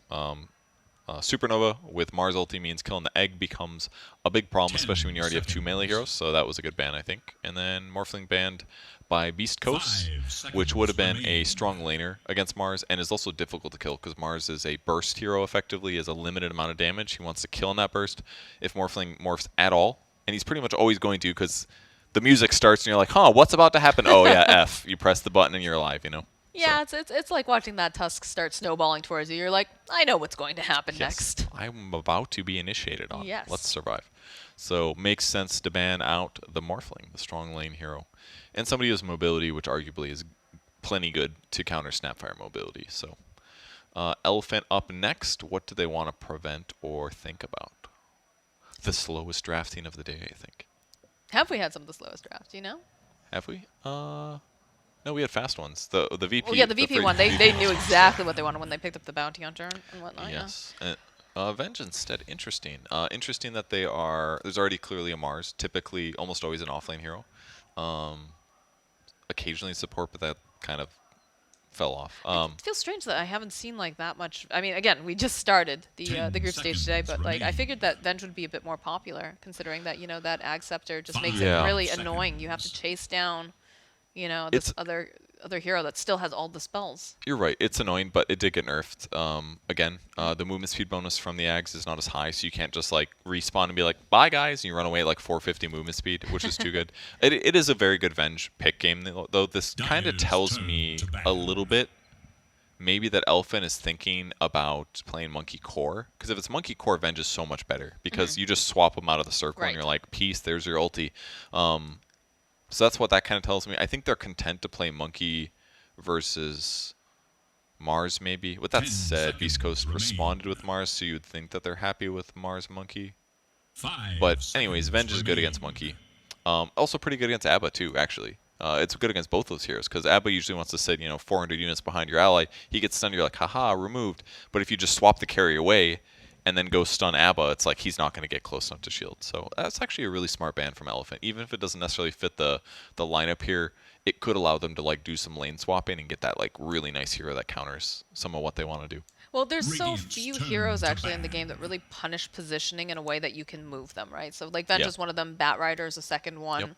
Yep. So it definitely, if you have a specific plan and it really requires being close together, very very similar to the IO gyro going on. Pudge is the only one I can think of that's not banned. I was going to say Tiny as well. 10 Tiny Toss and Pudge seconds. are the other that are kind of similar. But Pudge is... I'm happy that teams are dabbling with him in pro games. There was one earlier today that ended up losing. I believe it was Aster picking him. But, it's been a long time. Pudge is like... he's been the most popular hero literally all of Dota, pretty much. It's fun to see him get picked sometimes in pro games. But I get that he's hard to balance. Hook is inherently really good to move it's somebody that much. Yeah. low risk and high reward. If you want to look for Yes. an initiation, you just throw out a hook. Oh, you didn't catch anything? That's fine. You just leave. But Which is still a negative sometimes, but well, they nerfed that was a big thing for quite a while, right? Is the fact that they nerfed the amount of Radiant cooldown must for the hook. choose. yeah, that's At one true. point? It used to have really long. It was like 29 seconds at level 1 or something. Yeah, there's various places where Pudge was good or bad. It's kind of interesting to see him adjusted, but yeah. Unlikely to see a Pudge here, even though it can be good against a Monkey or Abba hypothetically, but Venge Swap 10 is like infinitely seconds. easier and better in the meta, so Right. would have been more likely. But again, 5 lanes could still kind of go seconds. everywhere. We see a Void Spirit ban and a Darkseer ban. The Darkseer ban is interesting. That one kind of makes me think that it is they're thinking about picking a hero that Darkseer counters, which is what, like Medusa, some other illusion-based heroes would be a good example, is my assumption, or maybe like a vulnerable melee. But Darkseer doesn't really like win crush lanes like he used to. Poor guy. Just not as smart as he used to be. That's really what it's about. Okay, I like this. We've got like the Thunderdome, so to speak. You've got plenty of things to throw at the Mars Arena. You've got ways to either set up or follow up. Interesting that they picked the Lycan here. What do you feel the Lycan's a weird pick? I feel like it's a little interesting because you've got a Mars and Lycan wants to run. Mars naturally wants to collapse and hold into place. And it's a pretty wide net. It's not like, you have Yeah. to be very, very close by. If you can just get in the general vicinity with a blink, 10 you're holding him in seconds place and remain. then you can follow up with plenty of things. That's assuming currently. you can land the stun. Like, you're right that 5 Mars ulti is great for restricting mobility, but you don't really want to commit it just so that Lycan wastes 5 seconds of his ulti, because it lasts long enough that he just runs in a circle, maybe doesn't get speared, and then goes and does something else. So you're right, but ultimately if they use it in that way, it's like they're probably wasting resources and they're not likely to win the fight. It's much Okay. better if he jumps in and traps Abba out of it while stunning Invoker or Monkey King Core. That would be a lot more effective. Mars Spear, actually, there's another way to move heroes that we didn't talk about. True. That was already on the board. That could be a way to do it. Drop the Mars, ulti, spear them away from Abba. That's a cool way to deal with it too. But yeah, Lycan, that's maybe their tower push is their goal. That's maybe the value of the hero is that they have ways to split push and take buildings without necessarily having to commit a core role to it, since offlaners can do it. Invoker is going to be a great team fight, though. There's a lot of 4-strength 10 heroes on the Radiant side. seconds. Is it time for Timbersaw? No, Timber's not good, 5 apparently. With that said, seconds. East Coast has a very high pub It is Timbersaw win rate. Diamond's It's like 70%. I was very surprised. Whisper plays quite a bit of it. And he's still good at it, clearly, because it Very must good have been at him playing it. Yeah, and I know Schofield. Schofield is like a randomer too. He likes to random all the time. He just takes whatever. Can appreciate that. Yeah, invoke against all these strength heroes, EMP is gonna feel even more But effective. what about the catch? Like, I'm looking at what Elephant's brought to the table, and like, yes, the pieces make Good sense, point. right? You've got yourself the Abaddon, and you got a Lycan, so that's going to give you a lot of push with the Curse of Avernus, and of course the entire zoo. You can also put the Alacrity coming out from the Invoker. But like, my concern is, how do you? Are they 10 just expecting them to run at seconds them and try to make something out of that? Because Tornado's nice, but 5 seconds remain. Yeah, you're right. The disables are certainly weak on them. Generally, what seems quite common right now in meta is just like this fight just becomes spread out. You'll like dive them, and everyone just kind of like has to like spread out, and you have these like little skirmishes that maybe or maybe don't get kills. So you're right that getting set up is going to be a little hard. But yeah, whoever they pick last year is certainly going to need some good lockdown because Abba Lycan together are already like really 10 not bringing much to the seconds. table disable wise. But the other thing you can do is say like you guys run into 5 us and we counter initiate. seconds Right. Like we tornado you as you partially initiate. That buys you 2 seconds. We can shield off disables, for example, but I do like what Beastcoast has for solutions. They have ET Stomp, they have Mars ulti, Snapfire is going to shoot globs on top of that, and there's the best disable hero in the game. there's the big boy. I was waiting for him to show up. So support or core, we do not know. I would guess a 4. It's probably Abba 5, Earthshaker 4. Well, F White Earthshaker, dude. Like, how are you gonna pass that up? It's good. How are you That's gonna pass that's that good. up? Dude knows how to team fight. That's Yes, for he sure. He's does. got great reactions, good executions. 5 I assume it's gonna be maybe playing Invoker like an off lane. I'm guessing it's gonna be Yang on that one. Yeah, but, and Eurus would be playing the Monkey King. I don't know. I can't help but think that Sven is still like pretty effective here. Earthshaker's obviously a lot of damage, and he was good against the Lifestealer in the previous game, but that was like a Pug Knight amplifying him. So I just feel like Sven's gonna have so much HP that while Fissure block and some Chain Stun's gonna be annoying, once Sven gets his BKB, it's like he just feels like he's gonna be a monster to me. He's got to get to that point, though. That's always been a big Yeah. thing. Whenever you see teams that are playing against Beast Coast, they know that there's a high priority on K1, on Ektor. They're going to just try to take away as much of his farm as possible, try to choke out the map very early on. Yeah, but we just talked about how difficult it can be for Elephant to initiate. So True. can they pressure Hector on the map? Again, Fissure will be a great tool no matter what.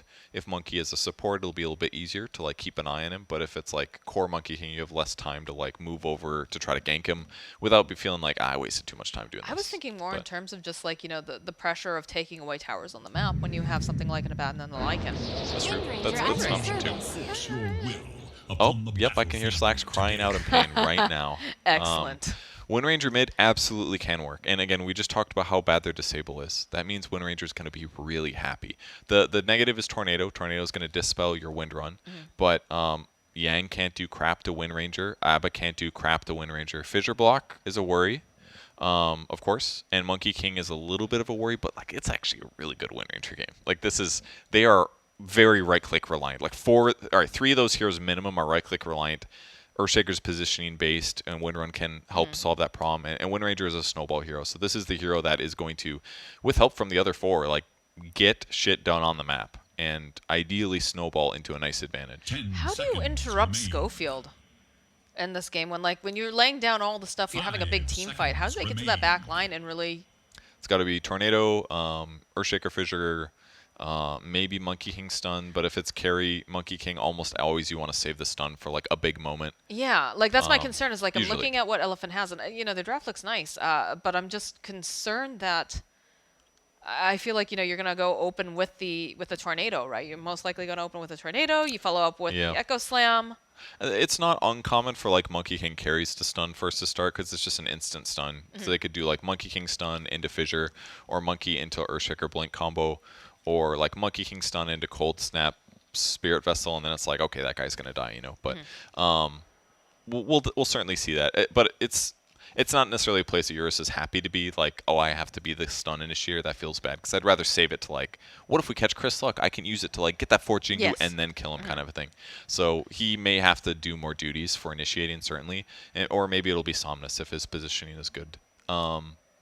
But basically, Sven versus Lycan, I can't imagine that's terrible for Sven because he's going to be cleaving on Wolves. Right. So Wolves will probably die. It's probably why they were pretty happy to see the Sven. He's going to have to play against Monkey later, but his damage is so freaking high that it's probably all right. So I think I like the Beast Coast lineup this game. It looks pretty good to me. Well, there's definitely quite a few legends of the K1 Ektor Sven. And Yes. there's a good chance that we're going to see why he's a legend in this particular game. Prepare Here for we battle. go. Game number 2, Elephant versus Beastcoast. I'm hyped for these Echo Slams, dude. Yeah, me too. I'm actually so hyped. Smoke play coming out from Beastcoast. We're going to try to get some information just right off the bat here. Got FY running down to put a ward down. We'll see if he gets the lucky. They haven't seen it. Oh, they actually see the wolf. You see Super over here. Oh, sorry, that's their wolf. Excuse me. Okay, so yeah, they see Super. On their way. Open up with that Stormhammer. They're down a little bit. Oh, that was Good a stun. great stun coming out from Monkey King. Lands on 4 of them. It's like little ducks in a line. So the most interesting skill that we just saw was certainly the little shredder. It's a skill that basically teams kind of it got really good for a while and people were abusing it, but he really felt like he needs it. He's got Blightstone, little shredder. His goal is to win his lane with this, so which is actually kind of cool because they're going to combo with Mars. Going to get little shredder, hit a bunch of times so somebody's armor is lowered, and then they're going to hit him with God's Rebuke, the second Mars skill, to do a crit damage, which is going to be even better because of all the minus armor. So it's kind of a cool little combo.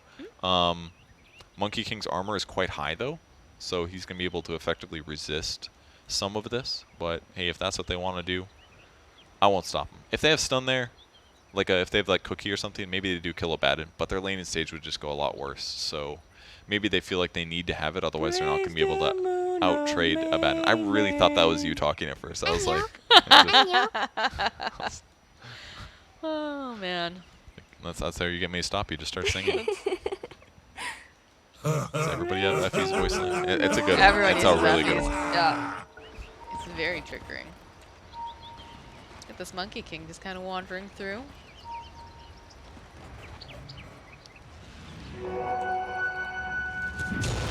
Get a little bit more damage over onto Super. But again, position 5. Not bad. A lot of mana too, actually. Every shield he has to throw down kind of hurts a lot. He's only got a mango and a magic stick, so it's kind of costly here. He's going to go for the D-ward. But unfortunately, he's a melee hero, so he's going to have to run all the way around. And that's actually pretty funny, because now it's going to time out. He's not going to have vision anymore. So he's going to have to wait to D-ward that first with his courier later. Might be able to get vision if he stands near the cliff. You can do that sometimes too. Or he would have had to eat in a tree to stand closer from the north side. But he didn't necessarily want to do that, because he didn't know that Stinger was going to be in. Now Stinger very wisely is just like, goodbye, ward. Yeah, you don't get to have Someone's that. going to get you. Actually, no, he's giving up. Okay, cool. I think that Hector's saying, you know, hey, you can't leave me alone down here with both of these guys. Like, I need to be able to hit things. I need to be able to hit creeps. Please return. Please put some pressure on them. I don't like this. Yeah, it's a little bit of an iffy one, especially because Hector does not have cleave yet, so his effectiveness against wolves is not quite there yet either. So He does have to be careful as well. He only has those boots, of course. Currently, he is bringing himself some stuff out, though. On the courier, he'll be able to keep taps on it, though. They did place this nice ward early on. well, on the top lane, Super almost gets killed, actually. Got low, and then he almost gets speared to the tree to the south, but they missed it. It's a little bit too far. So as a result, Abba stays alive, pops himself. It's pretty low mana, though. Last hit-wise, everything looking about even. Somnus is going Quasso X, as expected, for these great mid-game impacts with rotations and disable. Very important. Definitely makes sense here. Spent a lot of mana in the mid lane, actually. He must have gotten mana drain on Chris Luck, because he's completely out already. A little early, but he'll catch back up. More damage being placed here over onto Super. Immediately throw out the product shield, but he has no mana left at this point, so Hezos have to be careful. He's leading a merry chase. Cookie hop forward here, piercing right over onto the cliffside, and as expected, that is a kill and the first blood. That was a lot of damage, actually, here right there. I'm pretty impressed how much that was. But, I mean, Mars does 64. Abba's a relatively low armor hero. He's got 3 right now, which is just okay at level 1. So, with the Blightstone on top of that, yeah, easy kill. Good dodge by Eurus to stop that damage from going through. Can you make clouds? I didn't catch that voice line. What is something about Clouds. mist and clouds? You can do X, but can you make clouds? Is what Oh, okay. Great blocking so far, Whisperer. Very nice. Cookie hop forward. It's going to give him just enough time and space to Get away from Eurus and Super. It's always cool to see those moments where a team realizes, like, we have this like little advantage here, we can get some damage in, you know? And that was Monkey King picking up his boots with Super stats. So despite Super dying, like, it gave them a nice advantage. Whisper can't continue dominating for, like, another 30 seconds until he full heals. So tough moment, actually. And Eurus just completely zones him. Rough moment for Beastcoast. Schofield doing Schofield things now. She's going to try to go grab himself some of these creeps, move them about. It's very important to do this because if you can't lane against him, you got to pull the creep wave to make him have to go do something else. And it looks to me like Schofield's just going to like double these up and then TP home most likely. Abbott can't cancel the TP. No, he's getting too low actually. He's got to be so careful. He's got a fairy fire, but yeah. Yeah, this is the Hoping smart to wear thing to do. off. There we go. Just hops on down to the lower level. Oh, and these will end up re-aggroing the wave. It's going to end up pushing. Eurus is pulling them together. So some of these will get denied, but ultimately this is for the best of them. But man, it's unfortunate for them that like quick boots that they got on the monkey due to the death on Abba actually hit them a nice timing. If that would have had to walk out, that would have hit like 30 seconds later or something like that. It's kind of a big deal. How are those other lanes going? Double water rune for Elephant. Actually, Crystal gets lost in the dust there, unfortunately. Tough one for him. Definitely not doing quite as well as Somnus. Radiant's courier They has had been that slain rotation in early on. the That's a nice courier snipe here coming out from FY to ensure that K1 does not have everything that he needs. Was that his treads? I didn't Damn, see it. that's I big, assume 'cause that he's- that was some boots. He's queuing up Echo Saber as expected, so I think that was his boots and his gloves of haze. That's a really big deal, actually, because that's gonna completely change how quickly he kills wolves, how much he can run away from them before they damage him, like things like that. That was a big snipe for a minute. Crystal's gonna cross the map and get the enemy bounty rune at least, so he's getting those in consolation prize, but Somnus is doing great, 25-5, Crystal 20-2, so just a little behind right now. Almost got his javelin, so he could go for a solo kill, whether on Invoker or somebody else. One of Windranger's downfalls right now is that javelin's not as good of a power spike as it used to be. It used to do like 25 magic damage per hit on average. Now it's only doing 21, so it's a pretty 4-hole magic damage per hit. That's a absolutely massive decrease. So. Just a little hello to the enemy team. Yeah. Good for him. Thanks, guys. Thanks a lot. I know some of them, but I don't remember exactly which ones are which. There's like one of the Chinese voice lines is basically like, how does your team feel to know that you're such a failure? Are they okay with that, basically? Like the general gist of it. I was like, oh, dang, Jeez. Man. Doesn't it sound like AMS Saint Anyong? Yeah, it does, but it's not quite. Yeah, there's Chinese characters. I'm going to assume that's just something that sounds similar. Well, how's Yang doing on the bot lane? 14-2 versus Sven's 26-5. So either way, K1's doing great down here. Maybe he got a couple more wolves than normal or something, but yeah, he's doing great. I feel like this is generally. We'll see that Ector is going to get farm like early on, and then things start to slowly. If the team is putting that Thanks, pressure guys. down, things Thanks a start to lot. slide out of his hands. But even then, even when the game starts to shift more towards the enemy, you're seeing him just have an ungodly amount of farm either way. Like he's usually still on top of it. I have faith in him. He's going to do a good job, I'm sure. Especially with this good start, a little bit ahead of a Lycan. I don't think Lycan is literally ever going to be a worry unless he gets like a Dispel or something to remove Warcry. Because if you slap a Warcry on you and your team for 15 armor, it's like Lycan is just he's just kind of there. Maybe he's going to like run down the supports, but again, the supports are, what, a Snapfire who has some escape and is going to sit the back, and the other one's an ET, and ET's basically can defend himself. Yeah. So it feels to me like Lycan's going to be doing some tower pressure and stuff, but I don't know if he's going to do much else in team fights. Maybe do like disable on Windranger would be good, but either way, once Windranger hits 15, Crystal's going to get undispellable wind run anyways, and then like if he gets like Maelstrom, BKB into Ags, like he's going to have a good game, let me tell you. I think that's it. I think it's Yuno's line. Ah. The BM one. Yeah. Let's be honest, that's what everybody wants to. Even the positive lines are still somehow Yeah, twisted half the I time. mean, mine's very positive as well, but it's like you can easily use it as sarcasm. True. That's the secret, guys. You are a very sarcastic individual. That's true. That's true. It's a Maybe that was triple your stack plan? small Aw. camp here by Stinger. I haven't seen this kind of thing on ET in a while. Can't wait to see how beefy this makes his hero. FY is going to go back to Fountain. He knows the pain is coming. Here it comes. Here comes the pain train. 100 damage. Yeah, that's good. Oh, come on. Give him the little butt slap. Come on, man. All that ramp up. Dude, this extra armor on Yang is a big difference maker there. That was great. But again, it's just giving so much breathing room here for K1 to be able to go and just continue to rack up those last hits. It is, yes. Yeah, the old Helm of Iron Will Rush, still very strong build. Very common. Fast Medallion on Snapfire on the top lane, actually. Kind of interesting. That's a lot of minus armor. Is indeed. Definitely some kill potential against Super. He's got a raindrop on his stick, though, so should be able to stay alive. I mean, that's a difficult kill usually. Like, unless you're really kind of balling out of control, it Yep. can be very difficult to try to kill with that. Yeah, for sure. And K1 shifting to jungling a bit, getting zoned a slight amount, so cleaning up that triple small camp feels good. Unfortunately, he did it at a time. No neutral items. That would have been basically every neutral item in the game would have dropped right there. We would have gotten the That's a enemy big ones stack, as yeah. well. Like they were all there, I'm sure. Stinger just really making F1 run for it here. He's really just poking away over at him. It's like, please follow me. Oh dear, we have another pause here. With that said, he could TP home if he wants to. I mean, I don't think he's getting this kill. Like, he's going to slap him I think he just walks. one, maybe two more times. Oh no, PC crash. That's not good. He'll be back.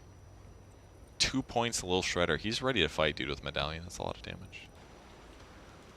Just not against Monkey. Just It's so weird, Can't like, be against after casting so much, like, South American Dota and, like, seeing them play, you know, South America and, like, the way that they're so aggressive. And then to see, like, how measured. It's really interesting when you consider the fact that they have been boot camping. Like, they boot camped. 你这么菜的队 I 友 think 不会 they 生 boot 气， camped 你这 actually 么菜的队友 in 不会 North 生气 America, 吧， but 哥 we're 哥？ playing European pubs because they were getting their vaccines done. Uh-huh. And I wonder if that's affected like the way that they play, because you know you do these regional sort of not even like tournaments, but just regional DPC league or whatever, and it's just a completely different meta, it's a completely different play style, and everybody's so measured, it feels. And again, there is a lot on the line. But it's interesting to see. It is, yeah. FY just ran home, basically. Chris Luck's making his first rotation. He's going to get spotted by the ward, though. Stinger suicides to neutral, and yeah, Chris Luck will commit to the kill, He but... tried to get it with the wolves. He tried to get the kill. Oh, with really? the Oh, wolves, that yes. would have been sick. Yeah, no. There's There the it rotation. is. There's the cookie hop. Need to follow up with a little bit more, but FY makes his own rotation. Schofield not looking good here. He wants to at least get this courier, perhaps, but this beautiful just tornado coming right on through will ensure that that courier will make it out alive. That was really a cool example of just discipline, right? Like, Chris Luck goes for the kill, but he didn't like mega commit at all. He didn't use a wind run. He didn't over chase on super because he knows like his opponents are going to do something funky. Got to be careful. This is a potential kill. Not sure though. You have Somnus and FY very closely nearby, although Schofield is in the position. They really are. They've got those illusions. Spot out FY over to the side. Super was still coming forward here. Follow up with the MP Tornado on Chris Luck. Cookie hop forward, no mana left. Be able to retreat behind his tower here in the mid lane. It hurts, but you know, with the cookie there, not that big of a threat of him dying. Just the toughest thing is that he's not going to get a rune here, and he really wants to get the bottle. They've really put a lot of effort in this, and keep in mind, Invoker doesn't buy bottle himself, so they did this fully knowing that like if Invoker loses rune control, he's just going to have a big regen disadvantage over most mid heroes. So spending the hero resource on it has been really helpful. And look at Stinger. He's trying to break these ankles, but eventually the tornado will find him from Is Somnus. under attack. He looks sad anyway. They've played these games before. They know what to do. So a little bit of effort there. Game's still very even though. Chris Luck going to spend more time jungling. Finally managed to get the kill on Super. We're still only level 5 right now in Whisper. I wasn't sure if he had hit that level 6 just yet, and they went in for a cheeky play like that, but... He's got the 6 now, though. Monkey is certainly killable with the Soul Ring in the face. Mars's items are excellent here. Radiant look to their bottom tower. He's got the net worth he needs to grab kills. On the other side of the Ooh, map, though, Ektor is getting pincered on so hard here. They go is with bad. Fissure, gonna try to block him in. Snapfire making her way over. They turn back around. They do have that Stormhammer. Cookie hop forward, trying to buy just a bit more time, but the rest of Elephant is indeed here. This is not looking good for K1, and he does get run down. And it's looking like Schofield might be the next thing on the menu here for the Zoo, as FY and Somnus just chasing after him. He's going to turn around, get off some of those spells, try to get some damage off, but again, he is curtains. the best thing he did is drew them away from the tower at least. So at this point, with Chris Luck pressuring the tower and other places, they have to spend more time pushing the wave out. So it was, considering they lost 2 heroes, it was kind of best case scenario. But Wind Ranger looking dead here. Oh, very quiet. Yeah, it's too powerful. Yeah. The It powerful. was a shot. God Strength gets committed here in the mid lane. Ektor makes his way over. Yeah, he just knows he's farming. So gotta get this Is done. under attack. Small camp is blocked, so some wasted efficiency there. Now they're gonna look to stack this. No, they're just going for it. It's time to farm. It's time. Radiant's bottom tower. Time for Ektor to hit creeps. And there it is. There we get the, you know, the neutral item pinata where everything just kind of falls out. So. Yep. It's got the Possessed Mask, not as good on the heroes it used to be, but still quite good. And they're going to hold their waves. So I haven't really seen Chris Luck accomplish anything major on the Wind Ranger just yet.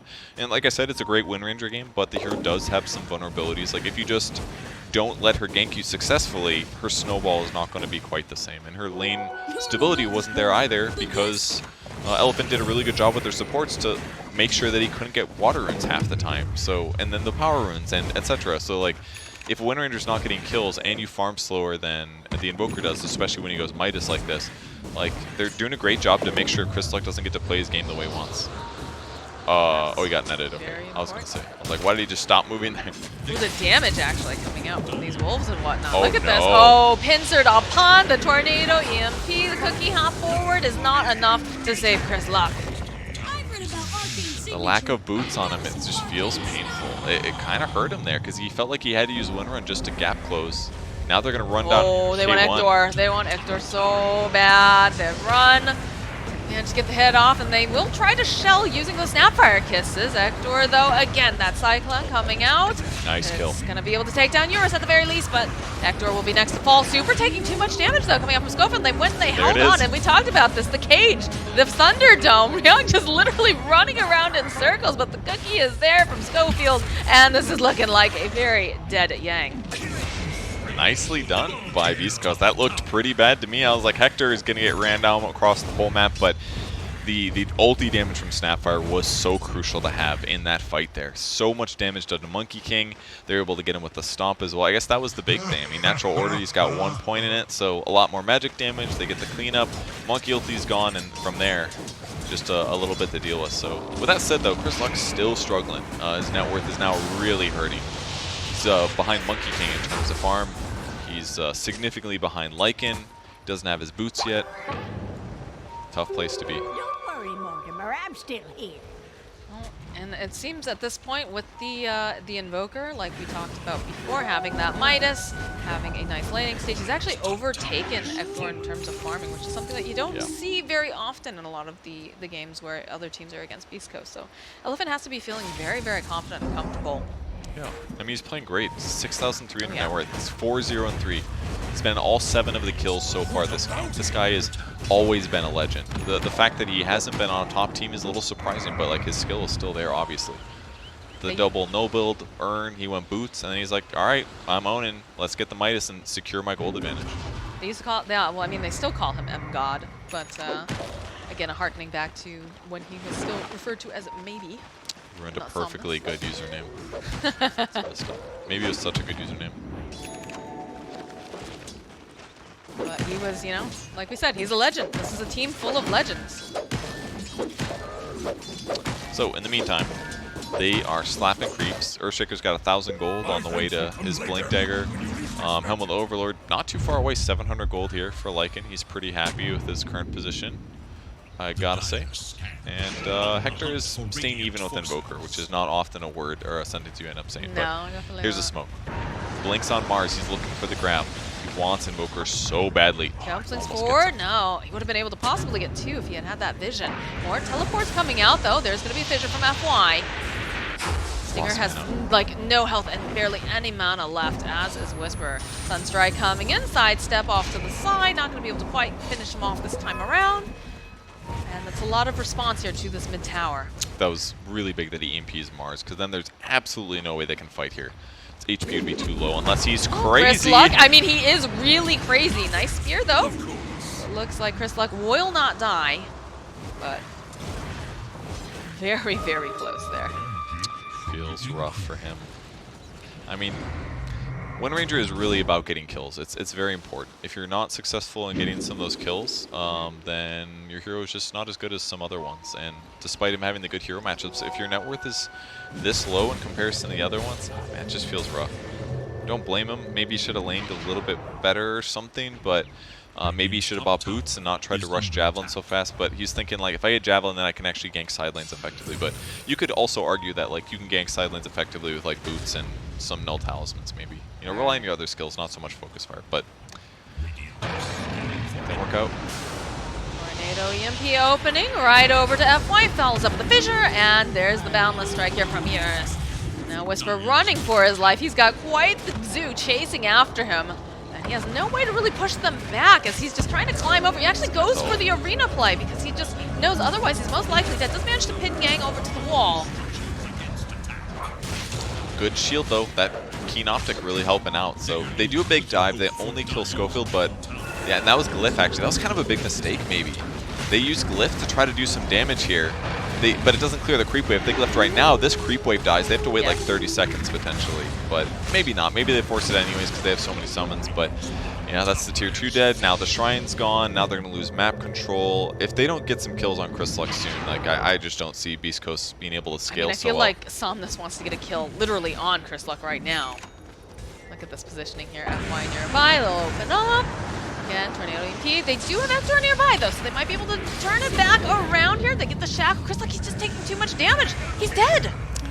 It's just so easy to play with him with Invoker. That's like the one matchup here that doesn't feel so good.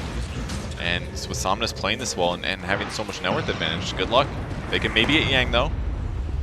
The follow-up Cookie hop forward just to make sure he can close that gap, and Whisper will collect the kill. Well, Whisper's doing great, 4-0 and 1. I'm sure Hector wanted that kill though, but either way, he's still on the top. Finishing up his BKB. Now they're going to try to take the tower. Should be very easy to clean this one. Trying to get into the optimal position. You can see Hector also trying to hit these creeps. Comes forward again, throws out the Stormhammer, gets the final hit on the tower. Gets some of these Snapfire kisses as well, but Just kind of puts them everywhere. yeah.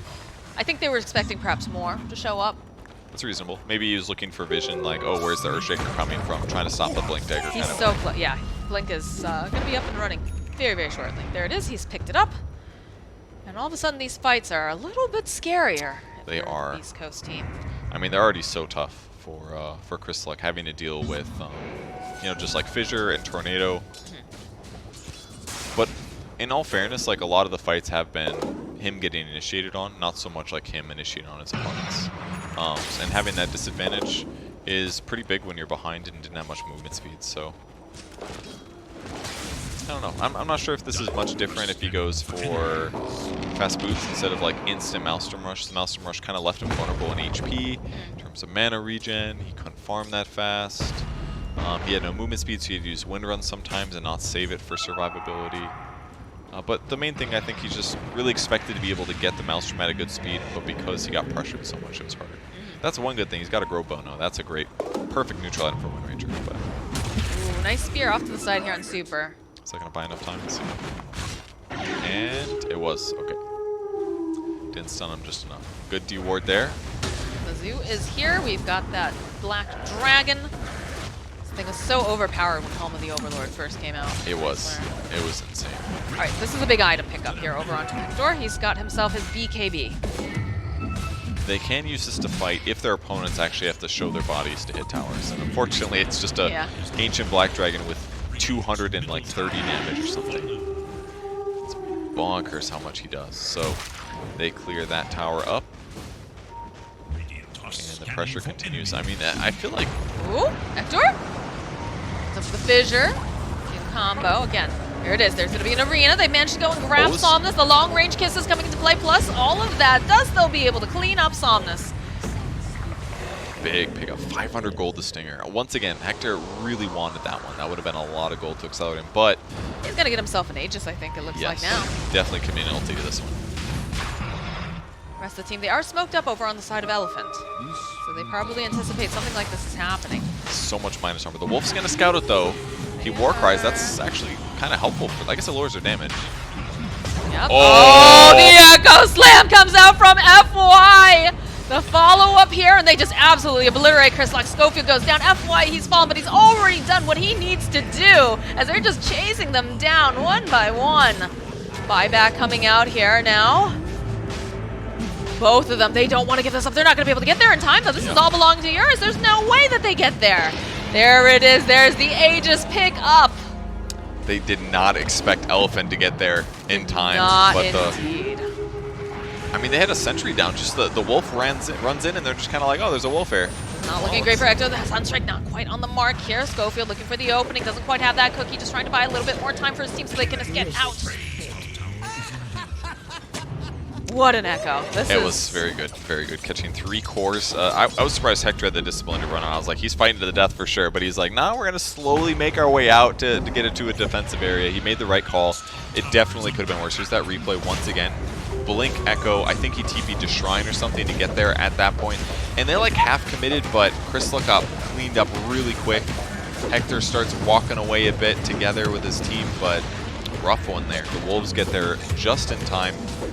And now we see another pick off on the mid lane. That was Somnus grabbing Whisper. It's killing spree. First death for Whisper there. Somnus and FY, like the way that they've been playing around together has just been so good. They, like we said, they get the initiation either with the Fissure or with that Tornado EMP. And then as long as they're isolated, they've found so many kills together. It's actually insane. And they're just comboing so well. Just Fissure into Tornado, into other combo. It's not stuff they want to necessarily commit to, but it allows them to be annoying. Draining mana from Sven, that could hurt his ability to stun a second time in a team fight, that kind of stuff. It's going to slow down this push top. Went for the lifesteal talent this game, interestingly. Ooh, Eurus thought he was going to stick around. Oh, he sees him though. Looking for any opening. FY throws out the Fissures a little bit forward here. And oh my god, the damage that comes out. Woo! The rest of the side of Elephant now running away. Look at the damage. Super, he's trying to teleport out in time. It's just not going to be able to. The follow up with a nice Tornado. The Ice Path over here onto Whisper. He's taking so much damage. BKB is going to come out. There's the Sunstrike, a little bit off the mark. Eurus looking for this opening. They just can't seem to do quite enough damage as you've got Hector over here on the side. Whisper does fall. And now Hector, he's feeling a little bit exposed, is going to back off here with Schofield, turns around, puts out a little bit more damage over into Yang, but they managed to go throw out the Fissure. The EMP coming out. He's got absolutely no mana left. They're trying. They have the cookie. But just again, and look at this damage. Chris Luck running for his life. Stinger also having to run. They had so many buybacks during that. It kind of looked, I mean, they looked so good for Beastcoast at the start. They instantly blew up the, who was that died there? The Earthshaker after he jumped in to do the Fissure block. A little bit crazy by FY. Gets 2-shot basically. The rundown looked okay, but it's hard to fight into some of their heroes. The Monkey King just is a little too survivable right now still, especially when you have to worry about his ulti. And so far, Chris Luck has just not looked very effective. It's very difficult for them. Oh, Hector though. Okay, the Shackle gets used over here onto Somnus. Really They get good. a stomp off. Do they have enough damage though to take him down? Chasing after this Invoker. They're being a little bit careful because this BKB duration is going to finish off very soon. Around, another cookie coming out from Schofield. FY with the Fissure. Nice Shackle over onto the backline. Stinger will fall, and this is a dieback now at this point. As now, you can see Eurus, he's been wolf bitten, he wants Schofield, he wants this grandma. So he's gonna go running right into the base, accompanied with the dragon. It's a double kill now for Eurus. And now they'll be very disciplined, turn back around, put the damage over onto the tier 2 on the side of Elephant as FY continues to just be the front man, throwing out the Fissures and keeping them in their place. They just can't stop him from running him down. Chris Luck, every fight, understands how extremely vulnerable he is. He doesn't have BKB, so he can't commit to these kills. So he starts the focus fire, but he can't just like sit his butt on top of his opponent and like actually threaten his own death. He's getting some damage in, the focus fire is there, but it's just not safe enough for him to commit, because at any point he could get tornadoed and then he dies, or he gets fissured and then tornadoed and he dies. It's really scary for him to play because he's been behind the whole time, and then he can't catch up. Again, Wind Ranger is a gank hero. You have to get successful ganks and like continue that advantage to win. And unfortunately, Sax is gonna be right, is from what it feels like to me right now. He's almost got his BKB, but he's just not there yet. And I'm surprised he didn't walk over here to this room and start dancing around. Start cheering. Quite honest. He's probably just busy interviewing fans right now, so that's why. Oh yeah. Sacrifice. Dire are scanning Monkey for King enemy. aiming for a silver edge right now. They are looking to cut off their opponents. Wisely, Beastcoast going for the old push. I'm sure Whisper will hide here. We'll see. The wolves are following him. This is getting a little scary. If he doesn't like blink trees and hide. Yep, there's Fissure. Okay, The not good. Fissure, surprise! There's Monkey Wolf here at your door, and you're a very dead Mars. For whatever reason, he was really sure that Elephant wasn't going to come hunt him there, or maybe he thought he could get away. But I don't know. Felt a little weird to get picked off there in that moment, unfortunately, for Beastcoast. So It feels like one of those moments when you're playing and you're just like, how did he get here so fast? yeah, but if you watch from top down, it's like, oh well, it's just, Yes. they were planning this like 20 seconds ahead, which the really good teams will obviously do. This does give Beastcoast a little bit more ground on the bot lane, get some wards down as well. But Elephant will again cross the map. It's the nice thing about BOTs, you can actually do this. But the Wolves continue scouting things. Heroes very far. Its top tower is under attack. Let's those Hector. Hector's still number 1. They have a chance. I mean, I feel like this always happens, though. He's like the high net worth for sure. He's almost always the high net worth, but it's not till the very end when everything starts to slide out of his hands. And the team just can't find those openings anymore. He's walking under a ward to see if they want to go in. Oh, they jump on Abdomen. Okay, alright, they're baiting with Super. The follow-up here, though, from Eurus. And again, there's like no damage coming out from Chris Luck here. Just kind of tickles for the most part. Going for Wuhan's man. Jump back over onto the back line, though. After we'll be able to take out the Abaddoness. Eurus is now being chased. Everyone's so spread so far apart. They even go for the Earth Squid. They go for smoke on Oh, top good of catch. that. They manage to go and grab 2 of them, grab Samus, and they grab Yang, running around in circles there. Samus, they need just a little bit more damage. They have the sentry. They'll be able to take down Samus. Young holds into place as well, cooking up 40s just a little bit too fast. They get the shackle at the last second, and they'll clean up Yan. Oh, they almost got out of that one with no losses on the Elephant side, but that insane jump by Stinger, catching both of those heroes, was crazy. Excellent, excellent arena blood in that case. And Uh-oh, Schofield, though, he's going to try to just get that outpost back, and they were still lurking in the vicinity. And look Yeah. at this, we got a double damage rune over here in the bottom th spot. that was cool for Elephant to fake back there. It's like that perfect moment where they're not going to expect this, you know? Yeah. They're going to see him with the Sentry Ward, though. Chris Luck instantly is like, get the hell out. Nope, nope, nope, nope, nope, nope, nope. Chris Luck's damage in that fight, kind of weak, but it's BKB on Monkey King. It's going to stop the Maelstrom procs, and as a result, the Sure. raw damage is not that great. So Monkey's still hard to kill, but they can get those other guys, especially the Invoker. He still doesn't have BKB, so he's still vulnerable if you get on top of him. Gonna make a play over on Hector. They saw him just use the Stormhammer. Guess not. Alright. Felt like they really want to make something happen there, but okay, noticing this double damage chance yet, it seems. Someone will get it eventually. Food for my food. It's good and all, but yeah, Monkey's gonna check now. He's got it. Good for him. Does anyone have a bottle? Nope. There's no no bottle because it was Invoker, so just gonna save it until they're like ready to hit a time. You know, whether that's Makes like sense. Roche or something else. Roche is could respawn now. It's gonna be a 2-minute respawn. It's moderately long, I think. That circle will always confuse me. They are camping this double damage rune, and I guess it's go time because the whole team's together. They're gonna smoke up, Dire go into the triangle. They're looking for Hector. They know, oh, they know he wants to farm. So they're looking his for position the is perfect, though. approach. Eurus, and that Lincoln's on him immediately. The Fissure comes out. Sunstrike, they go in for that Echo. It's not gonna quite be able to do that much as these long-range kisses following up with the Earth Splitter. Did manage to go, hold Yang over on the side with that shackle. Oh, gets Whisper him. following up with a really nice arena. Can they get enough damage off, though, is the question, because they go with the BKBs are coming out. Chris just gets obliterated here. And that Whisper, he's trying to TP home. barely making it out, but they will end up losing Schofield. Oh my goodness. K1 must have been looking somewhere else in that moment, or maybe it was just the night vision, but he was looking at that. He went to hit that small creep and he got interrupted, and he slapped the monkey twice, but he did like no damage and was like, uh-oh, this isn't gonna go well. Might have missed both. He's got an Elven Tunic. Solar Crest might have been the what did it. Made him feel less confident to fight, and then his HP was low, so he's like, I can't engage on this, guys. Even though it was a good grab to grab the Yang there, it just wasn't worth committing to it. So he was like half out. Crystalluck kind of went in, but just got cleaned up. I enjoy watching Yang run around in circles every time he gets put in. Yeah, that's what you do. Because that's literally all he can do. It's been pretty effective, I gotta say. I definitely undersold the value of it during the draft, unlike you. It's been useful. Buy some Deer options. Stinger. A nice quick pickup. Whisper's here though. They're gonna try to make some moves over onto Earth. They do have Crystalluck, they do have Schofield, and they're gonna have to pump that BKB. They do a decent amount of damage when you add that little shredder. But he's still just too healthy, too tanky to be taken down like that. Yeah. Alright, Elven Tunic now on Sven. Great item. Movement speed, attack speed, evasion, all things he's really happy to have. Queuing up a Satanic next. Will give him the ability to fight to the death, basically.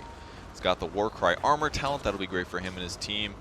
He just wants to be able to fight the Monkey, and it's hard, because Monkey is like a rare carry hero that has like basically insane lifesteal from his Jigu. So Sven usually just like kind of kills anybody in 1v1, but Monkey is gonna be a lot harder to deal with. Well, that said, Monkey doesn't have AoE. He didn't go for a Maelstrom. He didn't go for a Battle Fury. So his net worth is not like massive. It's good.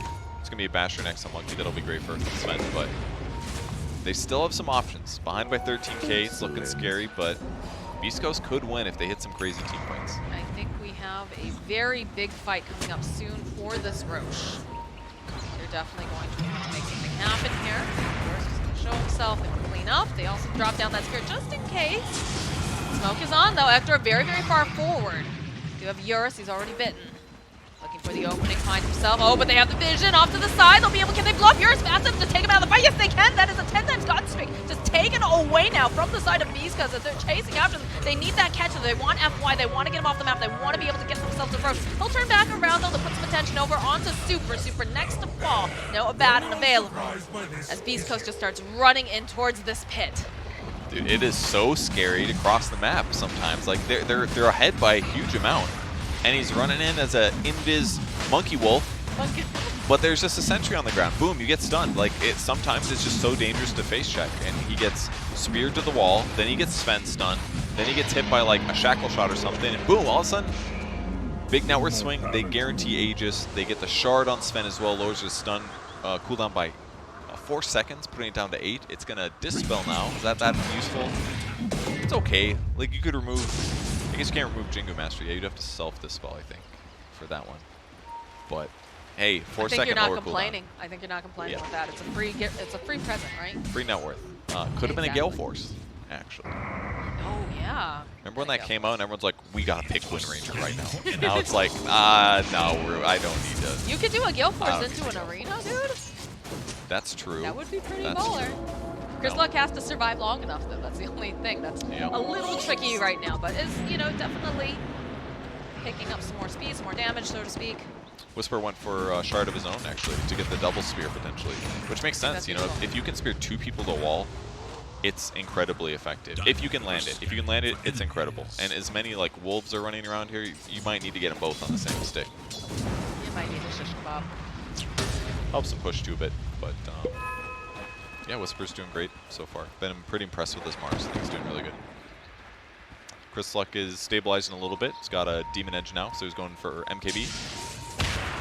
All right, we have the Smokes on this, looking to get into the position here. He immediately followed with the Fissure Tornado. Needs to be careful again. Trying to find this opening. This wolf monkey just leaping through the trees. It's terrifying in this jungle. His Sneaker is just absolutely destroyed. Whisper trying his best. Does manage to go and get the arena off. Is he going to be able to make it out in time? Oh no, the last hit coming out from Young will be able to clean up. The offlane Lycan actually did damage. It's impressive. I was like, that must have been Monkey. That was a good damage. That was some good damage. No, it was the offlaner. Yo, that was intimidating how much damage that was. Yes. That very was like much so. Alacrity. He runs and instantly kills Stinger on the Elder Titan. Even like that was so much damage. At least they can't get Roach. Maybe they get something out of the map, but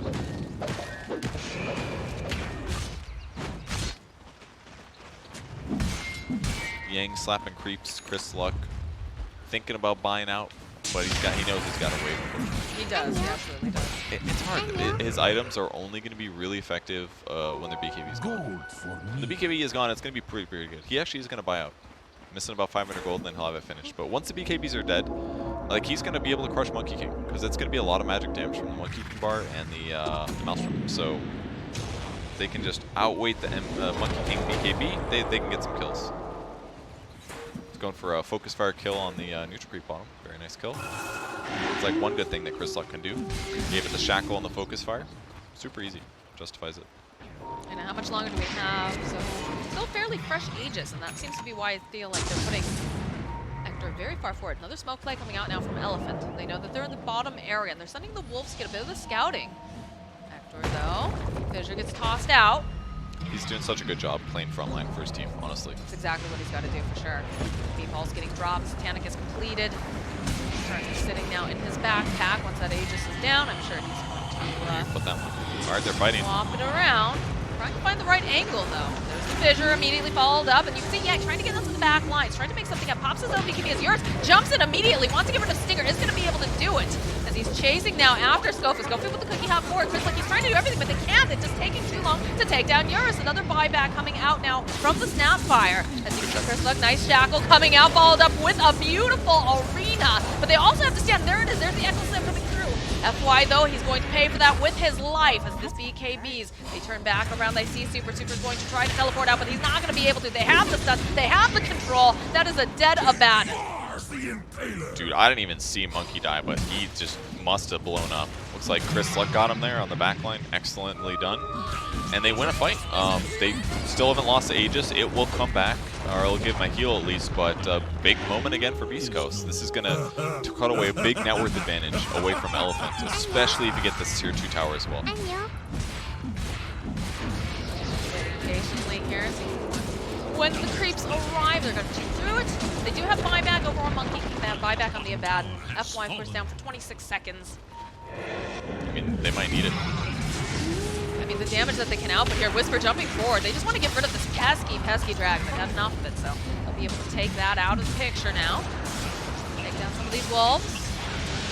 Tornado still have that Aegis for another 8 seconds here. Hopefully he's not taking damage. He's going to need that regen. He's going to need that regen pretty hard. Again, look at this. Yeah, they back off to what? Oh, they did it. Oh, they managed to throw out the vessel here. Very smart. Very smart. Calculate. I mean, if he's got full mana, full HP, that's quite different here in this little moment. But no arcane boots for their team. So.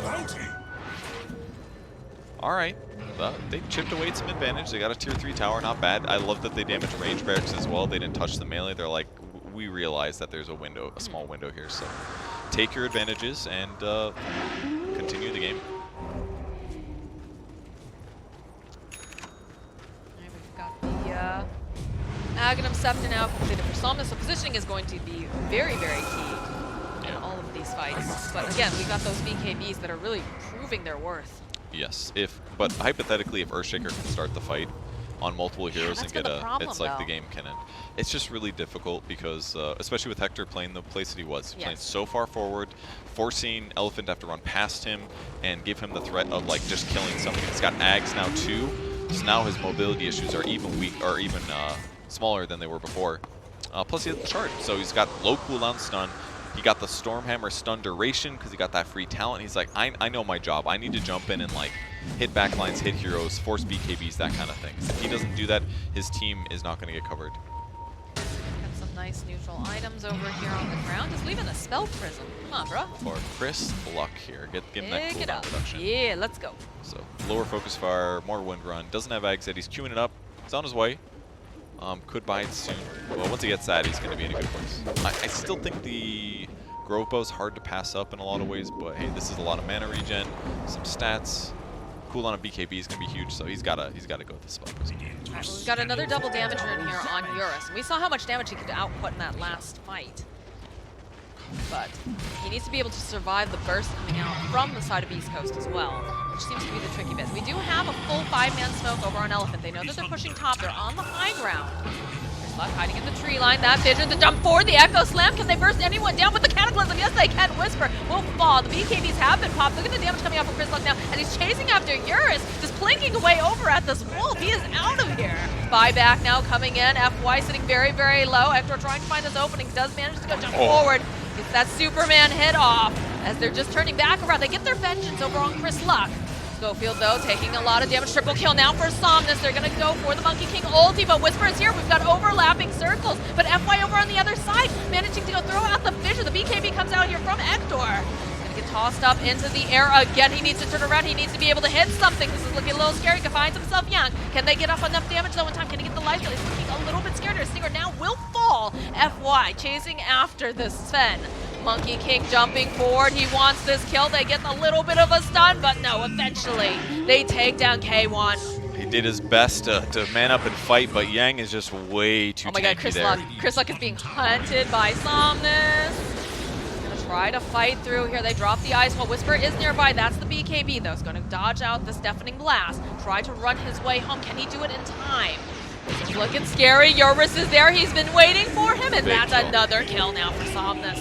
And Elephant all of a sudden crushes that team fight. I mean, they got to start things off picking off the Mars at the beginning with the chain stun, forces Mars to come back, and it was basically what we're talking about. They finally land that good combo, get the Cataclysm, and now it looks like they're going to be able to end the game.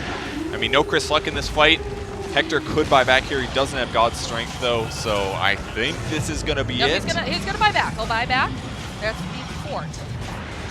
It's very important that he's able to do something. Survive. Whisper was looking for this opening, and he's just not gonna be able to find. There it is. There's the BKB, but there's too much damage. Whisper, he goes, he drops the arena. Will hold them in place a little bit, but Hector, he's all alone on his own little island over here. He's just chasing after Somnus, getting kited very, very hard. And look at that. They don't even care. You get the Echo Slam over on the back line, over onto Hector. He's dead, and so is this Ancient. As Elephant, patient, absolutely patient, will find the victory. They finally find it. It was looking good for Beastcoast at the end. Chris Luck was doing his job eventually. Like, he was killing the Monkey King in the back line. He was focus firing him. He was waiting till the BKB, and he just chases after him, gets that solo kill. So many fights that happen in a row. But it was genuinely that big initiation. They finally found the combo. It was probably Wolf scouting, and then all of a sudden FY jumps in, does the full combo. They do Cataclysm. They forced K1 out of the way, so he didn't take the damage. But instantly Mars blew up, and if Mars isn't there to like ulti and get a spear off on at least one guy, it made Hector have to chase so far to kill FY. He like jumped on him, killed him a bit, then he ran over the fissure, and then he stunned him again, but he blink dodged it, and it's like when that happens as a carry, and that's like the first crucial 8 seconds, and everything else was going a bit poorer than normal, it's like that fight ended up being really one-sided, and all of a sudden they just rode that wave and ended the game, basically. That was cool. Really close game. Beastcoast could have won that one despite what happened, but what a game. Just a couple little things, like just with the positioning, like you said, the fact that Hector started getting kited. He had so much net worth the entire time, but it just, at the end of the day, they just moved together.